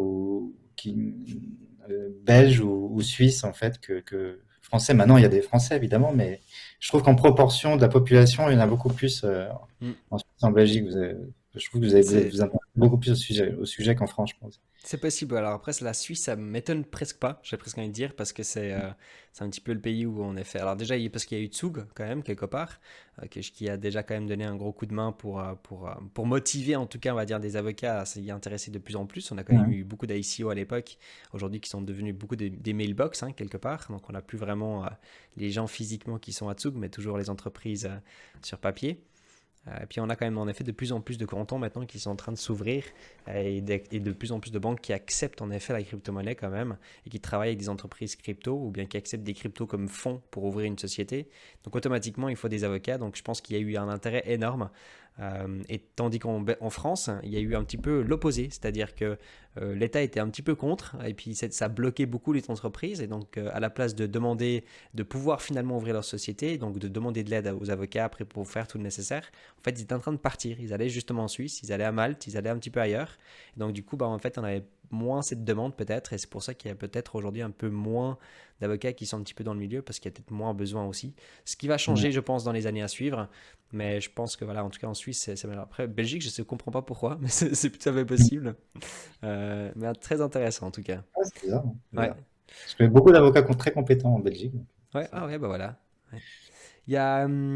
Alors, moi, j'ai encore plein de questions. En fait, on pourrait passer toute la nuit, hein, pour être honnête, parce que ça s'arrête. On pourrait jamais s'arrêter avec les questions. Là, on a déjà posé pendant plus d'une heure des questions, enfin, en tout cas, que j'ai essayé de poser aussi, avec déjà des questions de la communauté. On n'a pas encore tout répondu. Mais ce que je peux peut-être proposer, c'est qu'on parte peut-être sur un Q&A, parce qu'on va quand même limiter un petit peu le live, hein, sinon on va Ouais. passer 4 heures en live, et puis voilà. Euh, Par contre, je voulais juste demander, alors je vois que Cartel l'a fait aussi, donc il a partagé le Twitter de Crypto Avocat. Donc Crypto Avocat, c'est ton Twitter à toi. Donc il a Mhm. partagé ça sur le chat. N'hésitez pas à aller faire un petit tour. Non seulement peut-être déjà pour pouvoir interagir, pour regarder un tout petit peu ce qu'il a partagé aussi dernièrement aussi sur le Twitter, mais aussi des fois pour pouvoir voilà, poser peut-être des questions. Tu es aussi passé chez BFM il n'y a pas si longtemps. Tu veux peut-être juste nous en parler très rapidement avant qu'on parte sur un Q&A? Comment ça s'est passé? Oui, bah écoute, j'ai été appelé au pied levé, comme ça. En gros, j'avais rédigé un article en France dans un média, et puis il y a voilà, des gens qui m'ont repéré sur ça, et qui finalement, il n'y a pas tant d'interlocuteurs que ça qui peuvent aller parler crypto. Là, ce qui était intéressant, c'est que c'était sur un sujet que je connaissais bien, mais qui est fondamentalement pas le mien, c'est-à-dire social. C'est-à-dire, est-ce qu'on peut payer ses salariés en France en crypto, quoi? Qui est une question qui est vachement importante et Oui. qui est très discutée dans tous les RH de toutes les plus grosses boîtes en France, les boîtes cotées au CAC 40 et qui se posent tous la question, est-ce qu'on peut payer en crypto? Comment je peux payer en crypto? Est-ce qu'on peut faire des bonus? Payer des bonus? Est-ce que je peux payer les salaires de base? Est-ce qu'on peut faire des cartes cadeaux? Tout ce genre de choses. Et donc, vu qu'il n'y avait pas 10 milliards d'avocats capables d'aller en parler, donc ils m'ont contacté. Donc ça a été une bonne expérience. Et puis il y a peut-être d'autres interviews dans le pipe qui vont peut-être se matérialiser bientôt. Euh, Excellent. donc sur d'autres formats, plutôt du live ou voilà, à des heures d'écoute plutôt importantes. Donc ça peut être Voilà déjà le deuxième hein, ce soir. Ah, exactement. Ouais, c'est la deuxième fois que enfin non, c'est la première fois que je fais un live parce que ce que j'ai fait sur Ah BFM, oui, c'était c'est juste. dans les conditions du direct, mais avec un différé, voilà. Mhm, Donc c'est comme si on exact. était en live, mais tout est enregistré en une prise, mais j'ai été le premier avocat en France. Alors je sais pas si en Belgique, en Suisse, il y a déjà des avocats qui sont prononcés là-dessus, mais j'étais le premier avocat à parler de ça publiquement et à dire ce que je pensais, c'est-à-dire que le salaire de base ne peut pas être payé. euh, en France en tout cas à l'heure actuelle en crypto. Par contre, on peut envisager de payer des primes et des bonus. Et j'ai déjà eu des contrats sur mon bureau d'entreprises assez connues dans la crypto qui justement font ça et qui prévoient des primes qui sont versées en token. Donc, quand on prévoit de telles primes, il faut faire attention à beaucoup de choses. Faire bien rédiger les clauses du contrat de travail. Mhm. Il faut savoir est-ce qu'on propose des tokens avec une valeur en euros ou sans valeur en euros, parce que si ça explose le token, bon, on devra payer énormément d'argent, et si ça explose pas, voilà. Et puis après, est-ce qu'une entreprise peut mettre en place un intéressement, une participation basée sur les résultats financiers en crypto? Mhm. Il y a iExec RLC avec qui j'ai partagé le live. Peut-être que certains connaissent ce token. Lequel, pardon? iExec RLC, qui fait parler de lui depuis quelques années. Il y a Je crois pas. Cryptomatrix en parlait beaucoup, donc j'imagine qu'il y a des Français qui doivent connaître. C'est une boîte française qui a beaucoup de succès, qui est assez connue. Et son patron a mis en place un intéressement en crypto. Voilà. Ok, ah ben, je crois que j'arrive pas à le trouver. Comment Le RLC, le token, c'est le RLC. Ah, le RLC, oui, oui, c'est juste. Oui, Voilà. oui, ça La me boîte, dit. c'est exec et le token, c'est RLC. Oui, tout à fait, oui, oui. Alors, j'ai déjà vu sur les analyses techniques qu'on a fait et d'autres choses. Après, j'ai pas beaucoup suivi ce qu'ils font non plus. Intéressant. Il y Non, a. parce que Gilles Fedac, son fondateur, en tout cas, je crois que c'est le fondateur, qui a mis en place un intéressement en crypto via certains moyens. Ouais. Ça, c'est Donc, super intéressant. Et c'est fou qu'au finalement en France, alors c'est pas encore accepté aujourd'hui d'avoir un salaire en crypto-monnaie. Typiquement, on a Neuchâtel ici, alors je peux te dire parce qu'on a un acteur, Julien Guiton, et qui est énormément occupé aussi avec ça, qui veut créer sa banque, c'est une banque Bitcoin. C'est-à-dire que le but de cette banque, alors il va faire tout dans la régulation, il est en train de finir également toutes les procédures de licence. Et le but, c'est de pouvoir en fait avoir des patrons qui vont payer ses employés en Bitcoin. On peut payer 10% de son salaire, 20%, 100%, 50% de son salaire en Bitcoin directement. Et la banque va faire tout le nécessaire pour pouvoir aussi l'aider si d'un coup il a besoin de francs suisses ou quoi que ce soit, naturellement, pour faire les transactions nécessaires avec le Bitcoin. Le but, c'est d'avoir ouais, vraiment. même chose. Enfin, Pardon? voilà, je Ah, pense qu'en Suisse, c'est pareil. En fait, en gros, le salaire est versé en francs suisses, les charges sociales sont payées en francs suisses, et après, la peut-être. boîte convertit. Hmm, Alors ça, c'est tout à fait possible en France aussi, hein. En fait, c'est juste que à partir du moment où tu fais ça, la boîte donne le risque au salarié et puis c'est plus son problème. mhm, La boîte, elle a versé en francs suisses, elle a je payé vois. ses charges sociales en Ouais. francs suisses, elle aura aucun problème avec le salarié, aucun problème avec l'administration fiscale suisse, et dans ce cas-là, elle s'en fiche. Euh, Par contre, ce qui est intéressant, il y a une entreprise suisse qui a fait ça, et qui fait ça, c'est elle carrément, elle te verse ton salaire, c'est elle qui le verse en crypto. Et Qui ce qui est s'appelle marrant, comment? je pourrais te le retrouver, je t'enverrai Mhm. un message. J'avais regardé ça quand j'avais préparé mon interview sur BFM d'ailleurs. Et en gros, il propose aux salariés de choisir le pourcentage du salaire qui vont être versés directement en crypto. Excellent. Et ils sont aperçus que dans les faits, il n'y a que 5% du salaire que les gens acceptent en crypto parce que c'est beaucoup Bien trop sûr. volatile. Et de toute façon, l'entreprise a dit qu'ils ne prendraient pas le risque de faire plus. Ils proposent jusqu'à 20% quand même, ce qui est déjà assez. C'est déjà pas mal. Mais en gros, c'est trop risqué pour une entreprise parce que je pense que c'est un peu comme en France, les salariés sont assez protégés. Donc, imagine que tu as un salarié que tu es payé à 100% en Bitcoin. Bon, je vais pas prendre le Bitcoin parce que je considère que le Bitcoin n'ira jamais à zéro. Mais imaginons un token qui est beaucoup plus Un volatile. altcoin, bien sûr, ouais. Voilà, un shitcoin. Et on te paye en shitcoin. Et puis demain, il vaut zéro. Mhm. Et tu as ton loyer à payer, t'as tes prêts à payer. Et puis tu n'as plus d'argent. Et demain, du jour au lendemain, tu es à la rue. Bah, Exact. bien sûr que tu vas aller au tribunal et tu vas dire bah, mon patron il m'a payé dans quelque chose qui vaut rien. Mhm. Alors que moi, j'ai rendu un vrai travail. Et dans ce cas-là, les juges ils vont dire ah, oui, bah, écoutez, monsieur, Vous l'avez accepté. bah non, elle aura tendance à protéger les salariés, à Ouais, dire quand même. bah oui, c'est pas normal de payer quelqu'un dans quelque chose qui vaut zéro. Donc, vous Et avez ça, donc, et on a un dicton qui dit en France, et je pense que c'est pareil chez vous, qui paie mal une fois, paie deux fois. pas mal, ouais. Là, j'aime bien. Ouais, c'est juste.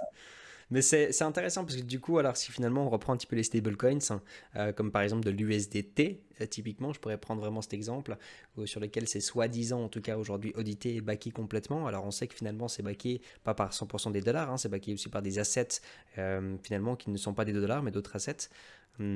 Qui ont sûrement une inflation aussi différente. Donc voilà, en tout cas, jusqu'à aujourd'hui, ça vaut un dollar, donc plutôt bien. Si demain, je suis d'accord qu'on me paye en USDT, personnellement, aujourd'hui, moi, je vis dans le monde de la crypto-monnaie. Si on me fait un versement sur ma banque ici en Suisse, je vais faire très rapidement le nécessaire pour convertir cet argent en crypto-monnaie, souvent directement en stablecoins, en effet. Ces stablecoins, moi, je suis une personne qui accepte 100% de recevoir des stablecoins. Si demain c'est légal et une entreprise a le droit de me payer en stablecoins et qu'il y a une faille, imaginons, et que les USDT finalement qui étaient normalement un stablecoin, qui était reconnu, euh, pour X raisons, perd 50% de sa valeur, est-ce qu'on peut être protégé toujours en tant que salarié? Bah écoute, en fait, c'est des cas qui n'ont pas été jugés, hein. Ouais, Rien de tout ça n'a été jugé. Évidemment, c'est toujours des hypothèses qu'on peut prendre. Comme tu dis, déjà, je pense que les entreprises, au fur et à mesure où ça va se développer, de toute façon, rapidement, on verra les monnaies digitales de banque centrale arriver, et donc elles qui seront plutôt backées. Mais après, on n'est pas forcément obligé de payer en USDT. On peut payer en USDC, qui est déjà beaucoup plus backé, oui, hein. oui, je préfère l'USDC d'ailleurs si on me paye en USDC. C'est audité par mon cabinet d'entreprise, de mon cabinet, enfin, Ah, incroyable. la structure d'audit avec laquelle mon cabinet avocat bosse, c'est-à-dire Grant Thornton, Ok, à New York, qui audite. Je peux vous dire que les audits de ce genre de boîte, c'est du costaud. Donc, bien sûr, ils n'avaient pas le choix Coinbase. l'USDC est vraiment très très costaud. L'USDT, enfin, moi, j'aime pas trop garder beaucoup de choses très longtemps en USDT, mais Mhm. après, ça fait des années que ça marche. Donc, voilà, Non, mais j'avais pris cet exemple parce que c'était un cas justement assez particulier et puis c'est vrai que ça n'a rien à voir. Je conseille toujours l'USDC plutôt. Après, je pense que au fur et à mesure que ça va arriver, moi j'ai vu arriver des contrats de travail qui sont très très mal rédigés. C'est vraiment, tu sens que les boîtes ont fait à la va-vite pour attirer des talents, et donc en mettant des primes en crypto énormes, et sans faire de clause pour se protéger. Et s'il y a un problème, le salarié aura gain de cause, mais 10 fois devant un Mhm. tribunal. Donc, mais au fur et à mesure que ça va arriver, on va rédiger des clauses pour informer le salarié. Ils auront plusieurs papiers à signer. Vous êtes conscient que voilà que vous prenez le risque de tout perdre, nanana, nanana. Et puis après, on trouvera des moyens pour les entreprises de reporter la responsabilité sur le salarié. C'est-à-dire que on peut très bien imaginer voilà, faire signer un virement plutôt en stablecoin, Mhm. puis après faire signer des contrats pour transférer la responsabilité vers le salarié. Enfin, il y aura beaucoup de choses à faire et à trouver pour que le salarié et l'entreprise trouvent un terrain d'entente. Et puis, il y aura toujours des contentieux, quoi qu'il arrive, à Tout à fait. gérer, hein. Donc, pour l'instant, c'est un peu le Far West, et puis après, on comptera les points à la fin, hein, mais Bah, on en profite aussi un tout petit peu, le fait, bah, toutes ces personnes qui ont pu investir dans des crypto-monnaies à des prix extrêmement intéressantes, qui ont une plus-value assez grande, et puis qu'après ils peuvent payer des gens un salaire avec ces crypto-monnaies, c'est vrai que c'est intéressant pour eux. Finalement, c'est des salaires bien plus bas finalement que prévu. Moi, on m'a proposé aussi un salaire hein, pour une entreprise en algo, dans la crypto, Algorand. On m'a proposé 100% de mon salaire en algo. Eh ben, c'est vrai que ça ne changeait absolument rien En question de prix, il n'y avait pas un pourcentage plus élevé que si on aurait payé en stablecoins, par exemple. Donc, quelque part, c'est un Non. risque. Si j'aime l'algo, pourquoi pas? Mais c'est un grand risque, hein, quelque part, parce qu'on ne sait pas ce qui va se passer avec n'importe quelle crypto, quelque part, demain. Donc, En fait, tant que ça prend de la valeur, ça va. Euh, si demain ça va, tu vois, imagine, Algo, c'est un projet qui est solide, tout ça. Enfin, ça fait longtemps que ça existe. Mais imagine demain, il y a un hack, un truc. Enfin, tu vois, tout peut arriver. Et puis imagine qu'il vaut zéro. Toi, tu te retrouves du jour au lendemain avec plus rien, quoi. mhm. Et dans ce cas-là, tu feras valoir tes droits. C'est fou hein, Et- qu'on puisse revenir quand même vers le patron, je trouve, si le salarié a accepté de recevoir des algos. Moi, personnellement, si j'accepte des algos, bah, je suis conscient en effet du risque que je prends. Et je trouverais ça fou que je puisse en fait me retourner contre mon patron pour dire, vous me devez des sous parce que j'ai perdu mon argent. Quand tu es dans une situation difficile, tu vas avoir un avocat et puis ton avocat il te dit quoi faire et puis ton avocat il te dit ton employeur il aurait pas dû faire ça C'est fou et ça. voilà. Mais après je dis pas que tu auras gain de cause, mais ce sera Non, non. un risque à gérer pour l'entreprise. Je dis pas que le juge dira forcément que le salarié a raison et qui doit être repayé, hein. Peut-être que le juge dira, bah, écoutez, monsieur, vous êtes de mauvaise foi parce que vous savez très bien, vous avez signé tel papier, tel papier, tel Mhm. papier, et puis donc je vous donne pas ce que vous demandez, hein. Puis à la rigueur, peut-être que l'entreprise paiera un petit montant. Ok. Et ça sera des contentieux et il y aura beaucoup de contentieux social dans le futur. Et ça va être extrêmement intéressant de suivre ça parce que pour l'instant, à part un ou deux arrêts en France, on a rien dessus. Donc, on peut que, en fait, regarder ce qui se passe avec les salaires en euros, etc., ou en bonus voilà, et puis d'appliquer la crypto. Mais si tu veux, Ok. il n'y a pas de base sociale actuellement Super. Alors, je peux te proposer peut-être qu'on parte encore peut-être sur deux, trois petites questions, parce que sinon, voilà, on va te prendre tout ton temps. Allez, on va pas te lâcher, hein, sinon, vraiment. Je suis On disponible, pourra- là, on peut continuer. je regarde un petit peu le chat, on va regarder s'il y a des questions un petit peu intéressantes. Et puis après, naturellement, tu es toujours le bienvenu hein, pour revenir une fois chez Cryptologique dans 6 mois, dans une année, même avant, bien sûr. Si d'un coup on voit qu'il y a eu beaucoup de changements en France hein, et que ça vaut la peine une fois qu'on se revoit, puis qu'on puisse de nouveau discuter avec la communauté, je sais qu'ils vont être ravis de pouvoir poser plein de questions. Donc après, de toute façon, tu peux repasser quand tu le souhaites. On gardera de toute façon aussi contact par la suite. Et puis naturellement, s'il y a des gens qui souhaitent aussi s'il y a des gens qui souhaitent te contacter aujourd'hui pour te poser des questions ou bien pour pouvoir voilà peut-être prendre aussi contact avec toi pour aller un petit peu plus loin parce que c'est des personnes qui ont peut-être un petit peu plus d'argent. Est-ce que c'est plutôt sur ton Twitter qu'on te contacte ou est-ce que c'est ailleurs? Oui, je suis avocat Twitter, moi. Avocat Twitter, magnifique, super. Du coup, je laisserai Cartel repartager peut-être juste le lien sur le chat, comme ça les gens ils peuvent aller faire un petit tour pour aller faire un petit follow et puis bah, te contacter en cas de nécessité. Merci beaucoup Cartel, la classe. Alors, je vais te prendre tes deux petites dernières questions. En France, le juge demande qui peut payer euh, et il condamne celui qui peut payer. Alors, ok, c'était pas tout à fait une question. De Pika. Alors, je vais regarder. En rapport avec les airdrops. Ah oui, alors en Suisse, c'est vrai que les airdrops, on doit les déclarer. Je ne sais pas en France. Si demain, on m'envoie sur mon wallet MetaMask, on m'envoie un airdrop où il y a une valorisation réelle, c'est-à-dire que je peux les vendre sur une plateforme d'échange, je dois déclarer l'airdrop. Je sais pas comment ça se passe en France. Pour moi, pour moi, non. Je pense, enfin, c'est un drop en crypto, donc Ouais, c'est considéré comme un giveaway en fait, quelque part. ouais. On peut le considérer. C'est juste que le prix d'acquisition vaudra zéro. C'est tout. Donc, tu auras une grosse plus-value, quoi. C'est tout. Tu auras un prix de cession, mais t'auras pas, enfin, ton prix d'acquisition sera de zéro, vu que c'est un drop. Ok. Et à partir de quand est-ce qu'on peut considérer que c'est un airdrop et pas un giveaway du coup? Parce qu'un giveaway en France, on doit payer des Pour moi, impôts c'est dessus. pareil, non. Ah oui?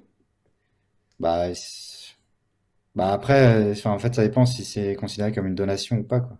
Si c'est Alors, considéré si nous, par exemple, on fait des donations en crypto-monnaie, de ce que moi j'ai entendu après, je ne sais pas pour la France typiquement, mais je sais qu'en Suisse typiquement, bah, les giveaways aussi, normalement il y a une déclaration quand même aussi à faire. Il faut le mettre en tout cas en tant que sur nos impôts, comme quoi on a reçu de l'argent en tant que giveaway, donc en tant que donation, parce que sinon, en fait, la raison pour laquelle c'est vraiment important, c'est que moi par exemple j'ai des clés privées pour des bitcoins.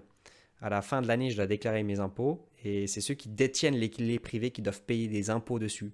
Si le 30 décembre, je fais une donation de 10 bitcoins à mon voisin, et lui, il me refait une donation le 2 janvier. En fait, on n'a pas besoin de payer des impôts. Et en fait, Ouais, bah oui. il y a beaucoup il y a beaucoup de personnes. En fait, on a eu beaucoup de débats justement un petit peu là-dessus de comment éviter en fait de payer ici en Suisse. Il y a des gens qui sont partis dans le DeFi, le farming, tout plein de choses. Les clés privées, c'est une des choses les plus importantes. C'est la preuve en effet qu'on détient réellement cet argent aussi. Est-ce qu'on peut en effet à la fin de l'année encore juste le donner, etc. Donc, c'est vrai que les giveaways, c'est aussi un point qui est assez spécial. Et finalement, bah, les airdrops, comment est-ce qu'on peut les considérer? Est-ce que c'est des giveaways? Est-ce que c'est du spam? Aujourd'hui, c'est beaucoup du spam en plus, hein, mais pour en France, Non, bah, en comment? fait, je veux dire, alors, il y a toujours des choses à regarder. Est-ce que c'est considéré comme une donation? Et dans ce cas-là, il faut payer des droits de donation dessus si on dépasse certains montants. Hmm. En général, on ne passera pas les montants, donc on ne paiera pas de droits de donation. Ou alors on considère que bah, c'est tout simplement un actif que vous avez acquis pour zéro et que vous allez revendre un jour pour un tel montant et que vous revendrez une fois que l'événement imposable sera caractérisé, c'est-à-dire si vous revendez pour de l'euro, pour un bien ou un service. Hmm. Je peux te dire que dans la pratique, moi j'en ai des clients qui ont eu des giveaways, je peux te dire que ils déclarent ça à 30%. Ouais. C'est fou, hein, ouais. Donc, On peut le considérer comme du d'hasard ou pas? ah oui, mais non, mais c'est vrai qu'il y a aussi ça qui rentre en compte, mais bon, je sais pas. Honnêtement, moi, la pratique que je vois, c'est que tout est déclaré à 30%, quoi. Si Hmm. tu, et même, j'ai des clients, c'est des giveaways, ça représentait des 100 000 € ou ce genre de choses, hein, vraiment des gros giveaways. Ouais. Mais, mais ouais, alors après, est-ce que si on regarde en détail, on pourrait effectivement considérer que c'est un jeu de hasard, que c'est d'être taxé en tant que tel, donc différemment, ou est-ce qu'on considère que c'est une donation, donc il y a les droits de donation, c'est c'est au cas par cas à regarder, quoi. Mhm. Ça dépend si, Exactement. ça dépend en fait de ce que tu demandes de faire à l'avocat, hein. Ça dépend. C'est ça, en fait on peut, c'est pas encore tout à fait clair, hein, tout ça, il faut qu'on prenne un petit peu plus de temps et de nouveau c'est cas par cas, on rapporte le montant et toutes ces choses donc Ouais, automatiquement. voilà, ça dépend de quoi on parle, hein. Si on Mm. parle, on revient toujours à la même chose, de quel montant on parle, hein. Si on parle d'un giveaway de 1 000 €, vous embêtez pas, hein. Si on Mhm. parle d'un giveaway de 100 000, bon, on Bon, va peut-être regarder. on n'a pas encore ce niveau chez Cryptologique. Chez Cryptologique, on n'a pas encore le niveau des 100 000 euros qu'on fait en Voilà, giveaway, en donc général, les giveaways, c'est 100 €, 200 €, 500 €, 1000 €, mais voilà, rarement de plus. Et dans ce cas-là, bon, je suis pas sûr qu'un jour le fisc viendra vous embêter pour ça, quoi. Donc, exact. faut peut-être considérer, si vous voulez prendre un risque, hein, mais bon, considérer que c'est de la crypto imposée à 30% un jour, hein. Mhm. Exactement. Il y a une question ici, si je vends ma salle à manger en crypto sur le bon coin, je suis imposé? Puis il y Bien a sûr. quelqu'un qui a répondu, ça dépend si tu faisais en usage pro ou pas de ta salle à manger. Ouais, La base. bah, non, ni l'un ni l'autre, mais effectivement, si tu vends, bah, quelque chose en crypto, il sera imposé. Tout à fait, exactement. Il faut considérer vraiment, au cas où, je pense pour les personnes, la crypto-monnaie, c'est comme de l'argent, c'est comme vos euros. C'est de l'argent, hein, quelque part. Enfin, vous allez être imposé aussi dessus. C'est juste qu'il faut être conscient du moment que vous allez vendre aussi sur le Bon Coin. Bon Coin, c'est un site internet en France où on peut vendre à personne, hein, je Ou, pense. Ouais, ouais, de ça tout. la personne. Si vous le vendez en cash, vous avez 100 euros dans vos mains, qu'est-ce que vous en faites?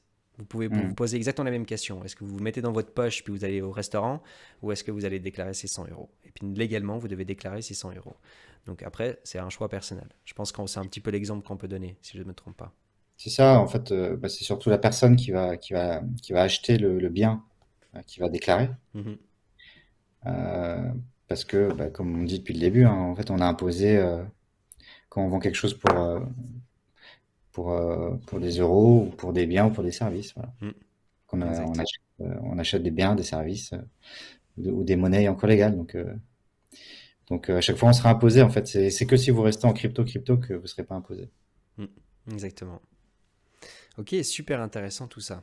Est-ce que est-ce qu'il y a quelque chose ce soir, tu penses qu'il faudrait peut-être qu'on dise quand même aux personnes qui sont en train de nous écouter, quelque chose d'important, en tout cas en France, en rapport avec la crypto-monnaie puis le côté fiscal, le côté- s'il y a vraiment quelque chose qu'on n'a pas discuté non plus ce soir, on n'a peut-être pas posé comme question, et de ton point de vue en tout cas, peut-être en tant que personne, voilà, sous ton propre nom même, si tu t'éloignes en tant qu'avocat, est-ce qu'il y a quelque chose peut-être qu'on n'a pas discuté ou qu'on pourrait rajouter? Oh, il y a encore plein de sujets, hein, Oui, mais bien sûr. moi, je dirais, bon, il y a un sujet, parce que les gens sont peut-être pas forcément conscients de tout ça. Le premier sujet, ce serait pour ceux qui ont fait un certain nombre de plus-values. S'il vous plaît, s'il vous plaît, s'il vous plaît, si vous le vendez contre des euros et que vous rapatriez ça sur votre compte bancaire, s'il vous plaît, prévenez votre banque en avance. En- Parce que sinon, on peut avoir des gros problèmes. Moi, j'ai eu des amis qui ont eu des problèmes, qui se sont fait ficher à la Banque de France, qui se sont fait ficher à une institution qu'on appelle le TRACFIN en France. Et c'est en général quand on est fiché dans ce genre de choses, ça devient très compliqué pour, pour retrouver une virginité. Donc voilà, si vous rapatriez des sommes qui sont peut-être inhabituelles par rapport aux sommes que vous gérez sur vos comptes bancaires, prévenez votre banque en avance, dites-leur, voilà, dites-leur, voilà, ouais, en avance, je vais rapatrier. En général, d'expérience, ça pose problème au bout de 10 000 euros, hein, mais En dessous de 10 000, normalement, il n'y aura pas trop de problèmes. ça va. Mais bon, après, ça dépend de tout, hein. Si vous êtes apprenti, que vous gagnez 800 euros par mois, si vous rapatriez 8 000 balles comme ça du jour au lendemain, peut-être que votre banque va, va vous demander, va vous poser quelques questions et au pire des cas, elle va fermer votre compte et vous repartirez avec un chèque de banque, quoi, pour aller chercher une autre banque. Et j'ai un ami qui a jamais, qui a Il- trouvé une banque, mais qui en a fait pas mal avant de trouver une banque, quoi. c'est vrai ça, il donne un chèque de banque si quoi, si on n'arrive pas à répondre à toutes les questions, Oui, enfin, c'est ça. En gros, même parfois, ils vous demandent même pas de répondre aux questions. Ils vous disent, on veut plus vous voir, monsieur. Merci, au revoir. mais ils ont le droit de faire ça légalement. Oui, oui, ils ont le droit, bien sûr. Mais Et, c'est pas leur argent pourtant. bah, ils vous donnent un chèque de banque avec votre argent, c'est tout. Et puis ils vous disent, maintenant, je veux plus vous voir. Et si on Bon, veut, alors on n'a pas le choix d'accepter le chèque de banque. non, vous n'avez pas le choix. Par contre, le seul droit que vous avez, c'est un droit fondamental en France, c'est d'avoir le droit à un compte bancaire. Donc, si vous n'arrivez pas à retrouver une banque, vous avez le droit au compte, ce qu'on appelle, c'est-à-dire que vous avez le droit de saisir l'État pour qu'il vous trouve une banque pour avoir un compte bancaire. Bon, le Qui problème, c'est doit que vous accepter, et à ce moment-là, bah, le chèque et devrait être accepté aussi. le chèque de banque accepté, bien sûr. Ok. Ouah, c'est fou ça quand même. Ouah, c'est typiquement des choses pour lesquelles je suis très content. Enfin, j'espère que vraiment on va un petit peu évoluer un petit peu ces choses dans le monde, du côté des banques et du côté où on a de plus en plus accès à notre propre argent. C'est vrai qu'on le dit souvent avec le Bitcoin, hein, si c'est pas de vos clés privées, c'est pas votre argent. On dit souvent aussi que l'argent qu'on a sur notre banque, c'est pas notre argent, hein, quelque part. C'est vrai que c'est difficile à le prouver parce qu'on peut aller le chercher quelque part quand on le souhaite. Et puis que la majorité des gens, ils n'ont pas spécialement des problèmes non plus. Mais c'est dans des moments, des cas, dans certains cas justement, qu'on peut en effet avoir des petits problèmes. C'est à ce moment-là qu'on se rend compte que waouh, en fait, on peut quand même être assez choqué. Mais c'est un très bon point. Ouais, voilà, donc ça, c'était un point à avoir en tête. Et puis après, peut-être pour élargir au niveau légal, voilà, il y aura beaucoup de choses qui vont arriver dans les prochaines années. Il y aura des fluctuations. Je vois que les États-Unis, Biden a commencé à lancer une loi sur la régulation là Mm. aujourd'hui, ou hier, je sais plus. Et voilà, en France, je pense qu'à terme, on aura le droit la priorité, je pense que ce sera de pouvoir permettre aux gens qui ont de la crypto de réinjecter leur crypto dans l'économie. C'est-à-dire, tu prends tes cryptos, tu peux les apporter à une société, par exemple, et puis tu payes pas d'impôts, et puis tu transformes ça en cash, et puis comme ça, tu peux permettre d'apporter. Imaginons, tu as 500 000 euros, ou même moins, 100 000 euros ou 50 000 euros, que tu sais pas quoi en faire parce que c'est en crypto et que tu es bloqué, que tu as un projet à développer, voilà, une société, une entreprise. Et tu te dis, bah, j'aimerais bien que ces cryptos, elles financent mon entreprise. Et ben, tu pourras les apporter à ta société. Tu paieras pas d'impôt sur la plus-value d'apport.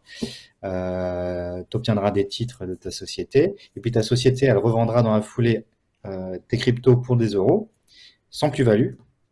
Et comme ça, la société aura 50 000 ou 100 000 euros qu'elle pourra utiliser pour financer ses activités. Et donc, tu auras apporté en franchise d'impôt à ta société. tes cryptos qui se seront transformés en euros pour développer ton Exact. activité. Et tout ça, c'est mécanisme d'apport-cession qui a encore quelques zones d'incertitude, même si on peut déjà commencer à réfléchir, et qui devrait, en tout cas on l'espère, être légalisé assez rapidement. Donc, pour l'instant, si on transforme ces cryptos en euros, bah, on est imposé à 30%. Si on a le temps, pourquoi pas attendre un peu, garder ces cryptos, si on a l'opportunité, et peut-être qu'un jour, assez rapidement, d'ici un an ou deux, on pourra les apporter à sa société et puis les transformer en euros Sans sans être impôt. imposé. Exactement. C'est pas mal, quoi. Parce Voilà. qu'aujourd'hui, on peut pas, en France, ouvrir une société avec des crypto-monnaies. On doit le faire avec des euros. Non, non, non. Voilà, il y a bien sûr. Mhm. Ah, c'est fou, hein, parce que bah, le pays à côté, bah, on peut. Donc c'est Je pas, dis pas que pas, c'est pas pas possible, hein. partout, hein. Je dis pas que c'est pas possible, c'est que euh, c'est pas officiellement cadré Ouais. par la loi. Il y a des zones d'incertitude, même. Moi, je me pose la question avec mes clients, si c'est possible de le faire. Mhm. Bien Euh, sûr. Pourquoi pas? C'est juste que le législateur l'a pas officiellement dit encore, qu'il y a des députés qui se posent des questions et qui aimeraient le faire. Donc, Mhm. mais encore une fois, c'est pas parce que c'est pas encadré que c'est pas possible de le faire. C'est juste que on a un peu moins de certitude. Mhm. Exactement. Mais il y a CryptoVector ici qui dit c'est la première question que je me pose quand j'arrive dans une banque. Est-ce que vous êtes crypto-friendly? Si c'est non, c'est au revoir direct. Mhm. Je peux vous Ouais, bah, comprendre. ouais, c'est clair. Après, parfois on est surpris, hein. Je veux dire, moi, je suis dans une banque qui a jamais été connue pour être crypto-friendly. J'ai jamais eu de problème de ma vie. C'est fou, hein? J'ai eu des gens qui ont été dans des banques qui sont plutôt reconnus pour être crypto-friendly. Ils ont eu des problèmes. Alors, Ouais.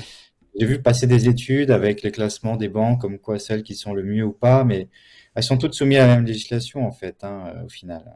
Donc, mais je pense qu'en fait, ça dépend aussi beaucoup de l'interlocuteur local, hein. Si c'est une banque de quartier, bien sûr. Si Bien c'est une sûr. banque avec des agences physiques, c'est sûr que si vous êtes dans une banque totalement dématérialisée, ce sera différent. Il y a certainement des banques meilleures que d'autres. Moi, je suis dans une vieille banque française, ça s'est toujours très bien passé. Ils m'ont jamais embêté, donc je suis jamais parti. Ah ouais, à ce moment-là, il faut y rester même, c'est bien. Ouais, mais bon, au final, ça se démocratisera tout ça. Tout à fait, exactement. Moi, je sais, ici en Suisse, c'est d'ailleurs la même chose, hein. Je veux dire, on a des banques. Moi, j'ai eu beaucoup de chance aussi avec ma banque. Ça aurait pu être tout le contraire. Il y a des banques aujourd'hui qui aiment pas trop, hein, non plus la crypto-monnaie. Puis c'est vrai il faut vraiment quand même se méfier. On peut facilement avoir des coups de fil aussi de la banque et de savoir voilà, qu'est-ce qui se passe, qu'est-ce que vous avez fait avec Mmh. ces sortes de mouvements.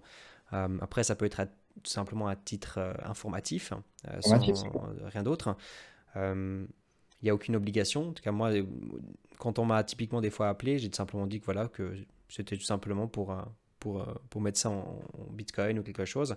C'est vrai qu'ils vont jamais beaucoup plus loin. Ils vont pas te poser des questions un petit peu plus privées ou autres. Mais voilà, on verra bien de toute façon comment ça va se passer. Moi, je suis assez convaincu que ça va que être positif.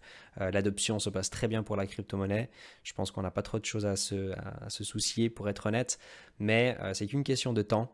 Ça peut en effet durer plus longtemps des fois que prévu. Ça peut durer une année, mais ça peut aussi durer peut-être 5 ans finalement, à cause de certaines personnes qui ont peut-être aujourd'hui encore du pouvoir. Mais je pense qu'en effet, on est en train d'aller dans la bonne direction en tout cas. Non, et puis c'est clair. Faudra. Et puis moi, enfin bon, je fais pas de conseil d'investissement. C'est vrai que c'est pendant les périodes où on s'ennuie le plus que finalement on Mhm. s'aperçoit que des années plus tard, c'était le bon moment pour acheter. Et puis il y aura des moments un peu plus compliqués que d'autres. Et c'est vrai que la régulation qui arrive pourra apporter. Et puis même géopolitiquement, on est dans un monde un peu plus compliqué. Je crois que ce soir, c'est compliqué, je crois, pour les Ukrainiens avec la Russie. Ouf, ouais. Il y a des choses qui se Ces derniers passent. jours, en effet, ouais. Je crois que Biden devait parler sur l'Ukraine. Ce soir même. Ouais, bah, il y a 22 heures, il devait parler, Ah je bah sais voilà, pas. bah, on ira Après, regarder. il y aura des menaces géopolitiques, régulation, mais quoi qu'il arrive, moi je suis très très confiant. Les États les régulent de plus en plus. Bah, il y a justement l'Ukraine qui en a fait monnaie légale il n'y a pas longtemps. Mhm. La Russie. Tous les jours, on lit des choses assez incroyables C'est sur les fou, hein. cryptos. Bon, chaque news Exact. qu'on lit, une news, il y a 10 par jour, et chaque news qu'on lit en 2018-2019, ça aurait fait notre mois, quoi. C'est exactement ça. Ouais. Maintenant, C'est maintenant, différent maintenant, hein. ouais, Ouais. c'est clair. Exactement. Je vais pas revenir sur des questions, mais une question, c'est vrai qu'on n'a pas du tout parlé de ça, et c'est vrai que c'est toujours très intéressant. J'aime bien aussi poser ces questions-là. C'est une question, c'est si demain moi je meurs dans un accident, par exemple, et mes enfants aujourd'hui, ils ont accès à mes comptes crypto. Est-ce qu'ils en deviennent propriétaires? Et quelle sorte de démarche est-ce qu'il faut faire? Alors, quoi qu'il arrive, bah, si vous avez un MetaMask et qu'il n'y a pas les 12 mots, malheureusement, ça c'est Déjà. terminé.